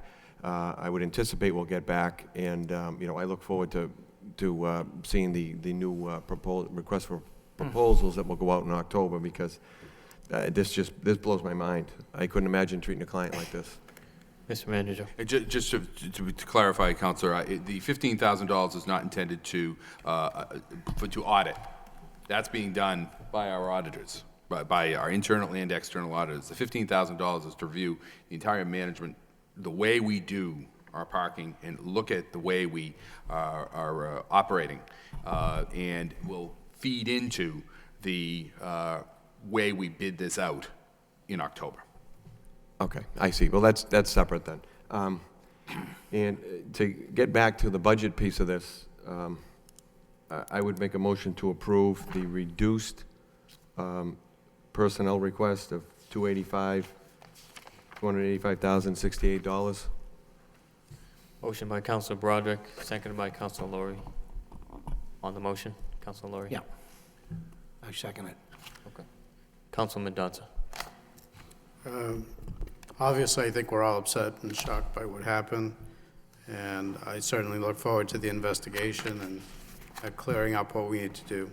I assume that unlike the old meters where people just put coins in, and how much is in that meter is up to who collects it, the honesty of that collector, that with the new kiosk system, that it's keeping a tally of the money put in there. And I assume that over time, there would be a discrepancy between what the kiosks are reporting as having taken in and what's being deposited. My guess is that's what triggered finding this in the first place. But in the investigation and the audits, I would like to see a report back on that system and make sure that our parking department is getting those reports direct from the kiosks somehow, and that we can use that as an audit tool to check the deposits. I don't know what the contract states. Maybe there are expenses they can incur and charge, but still, the deposits plus whatever expenses they would be allowed should equal that receipt, or should be an explanation for a discrepancy. Mr. Manager. So I hope that's all looked into, and that we do get a report as to how that system works. And I'm hoping that that's the case, that we can get that information. Counselor, I agree completely, and that is one of the, I've been hailing these kiosk systems around the city and to other cities because of that function. And that is, in fact, I think what in large part led to finding this problem. Again, we want to understand why but that's in fact why this came as such a shock to me, that this system that I've been hailing and promoting as a way, because it had this audit function, there was a breakdown. And again, it was the disturbing part of this whole thing is that it happened and nobody at the City Hall knew about it. Yeah, so in any case, I hope that that audit trail it provides, and that in this management review, that we make sure we have the checks and balances of obtaining those kiosk receipts and being able to check whatever management company is doing the deposits to make sure it correlates. And again, having that is something that wasn't possible in the past with the old meter system. So it should be an improvement. And my guess is, as you stated, that's how it was caught in the first place. Something didn't reconcile and threw up flags, and then you find out where is it happening. So I look forward to the report and make sure that the process in place is what the city needs. Councilor Lowry. Thank you, Mr. Mayor. A little earlier, the mayor, the manager in response talked about differences on contracting out. And I think in 6 months, we have found some common ground. I know the DPW won a contract, and the way Mr. Young was just saying, the sweet streepers are coming. And when it's proven to me, I agree with the manager, so there is some common ground. On the issue at hand, one of the things I find really disturbing is that the contracted company never contacted the city manager or the police. I found out Thursday night, and only from what I've read in the Lowell Sun today, we did the same thing. I'm a public official. Someone tells me or hands me something that there's $37,000, $35,000 missing. My obligation is to go to the police. From what I've understood in the Lowell Sun today, we both did the same thing. What disturbs me is the company never contacted the city. And I find that completely disturbing. They're paying the city, they're taking $300 a month or a week, and they're paying the city. They should know better. That's a public company. They never contacted the auditors or the law department, and we've got to chase them for this money. When that comes up, when that contract is up, I hope that's taken into consideration. But before you go on. Well, just along those lines, the CEO or president of the company did reach out to my office yesterday, and I did not speak to him at the time for a variety of reasons. One, I wasn't right in the office at the time. The second is I want to get a little bit farther into some of this. But he did indicate it's unclear whether they knew in central parking at the top that this had happened. Well, that's good to know, because if he's reaching out now, it's because they get caught, and that's not good. I will find that out as well. I thought Councilor Kennedy made a good point. Why are we paying for the auditors? And I think the city's position, again, is compelling.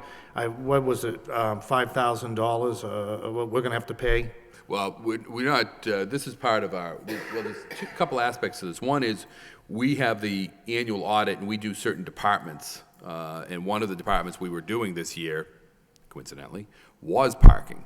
But this is a little bit different. That was looking at sort of an internal control. This is more specific to auditing everything related to this. So that's, and those, I think, are costs that we can pass on to the company. The other money that we're talking about, as I said, is more of a management review type of.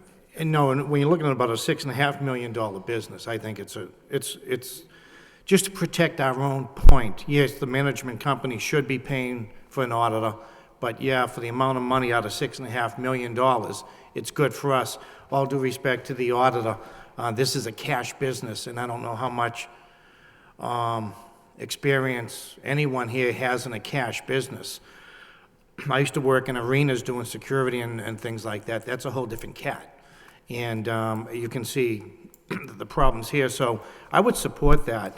Finally, I think we have to move on. And I know there was a mention, and I respect it that we don't pass the budget. But I think we can pass the budget as it's written here. Well, with some changes maybe.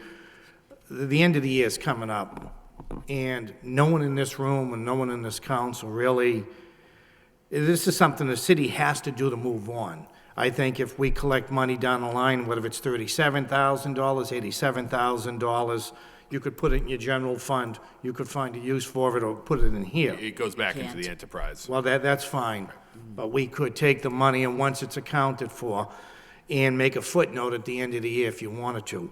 But I think it's imperative that we do this today. and we're at the close.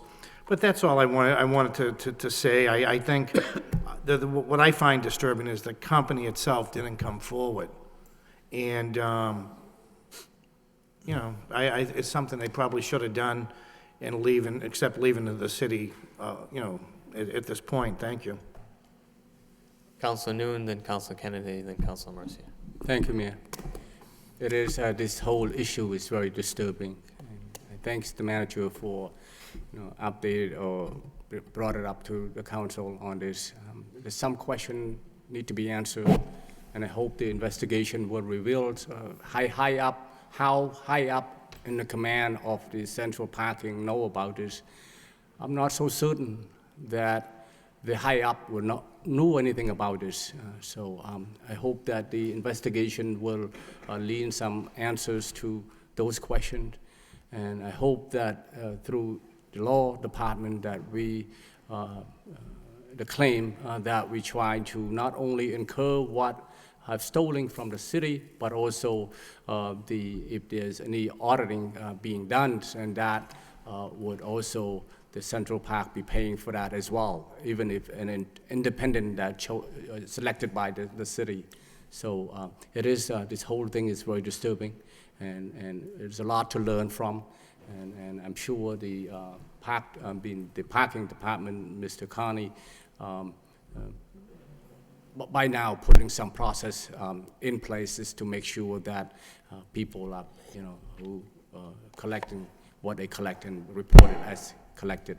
So it is, we need to move on from here. So I hope that, we get some answers to some of the questions we have. Thank you, Mr. Mayor. Councilor Kennedy. Thank you, Mr. Mayor. I agree with Councilor Laurie. I don't think that we want to hold up the budget for this. But I do think that you're going to have everybody looking at this pretty closely and looking at how it's resolved and how quickly it's resolved. My understanding, just to go back to what Councilor Mendonça said, my understanding of the way the money is collected is there's basically three different ways that money comes in, and one is the kiosk system, and that comes in directly, and that's the money off the sidewalks for the parking meters. And I think you had told me that that money is counted or tabulated by Enterprise Bank. It's supposed to be, right, the boxes just go right to the bank with the slip. Okay, so Enterprise Bank does all of that. None of the employees for city parking or... That's my understanding. Okay. And then the second way that money would come in, and there's an electronic check on that, right? It's all that money is recorded electronically. So, right. And then the second way would be at the 5 parking garages. When you go into the garage, you have to get your ticket and so forth, and there would be an electronic record of that as well. Correct. But what seems to me where there is a problem might be with the pre-sellers. I guess, when there are special events in the city, there are pre-sellers that work the garages that charge a flat fee. So rather than to go into the garage and get a ticket and then pay just coming out, and they probably, I think there's 2 reasons why they do it. One is it probably builds up revenue, but the other thing is everybody can just ride out without having to stop one at a time. So I suppose it's like that. But, I would think that person, those pre-sellers, and they don't work for the city, they're working for central parking. That's all cash. I got to think people aren't paying by credit card when they come in, or check. They're paying cash on the way in. And so there's no way to account for that, really, without having people go in and actually count the cars. And even that's difficult because, we have residents parking in some of these garages, and we have other people that were there maybe earlier in the day for other reasons that never left. And so it's very difficult to, even if you send somebody in to count those cars, to get a good, solid, definite number of how much money that guy should be collecting. And I don't know what you do about that,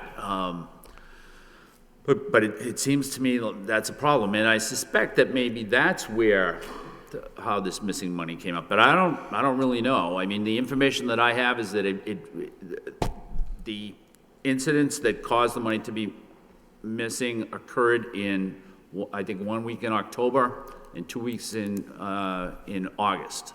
That's the way I understand it. I might have that flipped. And but- I'm not going to comment on that because Yeah. that's part of, but I agree that there is an issue with that, that obviously there's, and there's any number of examples of that in City Hall and, again, in any organization where there's cash coming in. Yeah. That's where we're going to be looking to the expertise of our auditors, our outside auditors, as well as our inside auditor, and that management review issue that I mentioned. Right. So because it is an issue. It may require some type of use of technology. There may be some technology that can be tied in with this to count cars, or whatever the case may be. But it is a matter of concern. Okay. But let me just, so it's the position of the administration and the city auditor and the law office that nobody at City Hall, nobody in those three departments knew about this beforehand. That's correct. Until this week, when the city council found out about it. All right, okay, thanks. Councilor Mercia, then Councilor Elliott. Thank you, Mr. Mayor. When we got the whole budget and the budget statement, it says that the parking department budget increased X number of dollars, salaries increased $88,000, based on the addition of 2 positions. What 2 positions would that have been? Why is it in here Yeah, then? that's not accurate. I mean, It's you not can look accurate. at, no. We have a budget book that's not accurate. It's a 372-page document that has a few errors in it. But shouldn't it have been, it was prepared by the department head, wasn't it? Who put this? There was a request for 2 positions, but we eliminated one of the requests. One position there was a clerical position requested So that we eliminated. That's where the mistake I think that happened, was because the I'm looking for that other Yeah. person, and I don't see it. Not there. Having said that, it is my understanding that, and I see sufficient coverage to justify not adding that position at all. So I want it completely eliminated today and next 6 months from now. So you're guaranteeing me that it won't happen. That's fine. And it is my understanding that it is being investigated by the police, to which I want to state that it's my understanding that there was an accomplice. So I hope that they get to the bottom of that as well. That's all I have to say. Thank you. Councilor Elliott. Thank you, Mr. Mayor. My concern for delaying this, not knowing that there's still 14 more days left to the fiscal year, is there is so much uncertainty surrounding this budget and personnel.